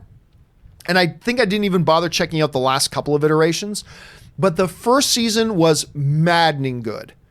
And the whole concept of of a show that happens in real time was such a great concept. It had some problems, but it was such a great concept. I loved it. It had a terrific ending, a very unexpected, twisty kind of an ending that I loved. I really enjoyed the show initially. Like, I never liked it as much after the first season, but I loved that first season. A BCD writes, John kills Danny, Bran gets elected, and John goes north. I don't think they're going to have elections. I think Gendry's going to end up on the throne, but we'll talk about that in our predictions video a little bit later. Artur Mansuri writes, thoughts on the TV... No, I already did that one, sorry. The next Artur one. Cap could have performed the snap due to super serum. Maybe, but even with the super serum, Cap isn't Hulk. And the snap very nearly killed Hulk. And Hulk physically is way beyond Captain America. Way beyond Captain America. So no, considering how close it almost came to killing Hulk, I don't think Cap could have survived the snapping. I don't think he could have survived it. Let's see. Connor Farley, and we're into the last couple of questions now. Connor Farley writes, do you think Once Upon a Time in Hollywood will be Tarantino's finest movie yet? Impossible to say. He's in his element subject-wise with this movie, I feel. You never know. It's impossible. I haven't seen the movie. I haven't seen any, other than one trailer, I haven't seen anything. And his last movie, Hateful Eight, is actually my least favorite Quentin Tarantino movie ever. So he's coming off of a less good film. So it's really hard to say. At this point, it's wild speculation. So I don't even want to begin to try to guess. I don't need it to be his best film ever. I just want a good film. I certainly want a film that's better than Hateful Eight. Now, I know a bunch of people like Hateful Eight, and that's great. I, quite frankly, thought it was the lowest quality movie he's ever made. I think every other movie he's made has been better than Hateful Eight. So I'd like to see a return to like Django form for this one. Let's see. He certainly got the cast to do it. He certainly has the cast to do it. All right. And the final one today comes to us from Martel Jonathan, who writes, hey, mate, a new trailer for HBO, His Dark Material. Ooh, a trailer for that's come out? I have not seen that yet. I'm going to have to get on that because very curious to see how that turns out. Very, very curious to see how that turns out. All right, guys. That will do it for today's Saturday installment of Open Mic. Just a brisk 3 hours that we just did. Thank you guys for being here, and thank you for participating in this, not just for giving us great topics and fun things to talk about, but also because by sending in these super chat, guys, you support the channel. Thank you so much. I know a lot of people, they like watching streaming gamers, and that's great. This is streaming entertainment, movie news talk. And thank you for supporting the channel, guys. Seriously, I can't even express my gratitude for that. Thank you so much. Now, don't forget, a little bit later this evening, I'm thinking maybe around 8 o'clock. I'm not 100% sure yet, but I'll put a post up on my YouTube channel. You'll see a notification when we're going to do it. I'm thinking around 8 o'clock Pacific Standard Time tonight, we're going to do our final predictions for Game of Thrones series finale. It's tomorrow night. This is our last chance to give our final big predictions. I want to hear from you guys. Join me for that a little bit later tonight. All right, guys, that will do it for me for now. Thank you so much for being here, guys. We'll be back again tomorrow and, of course, later tonight. I will talk to you guys later. So until next time, bye-bye.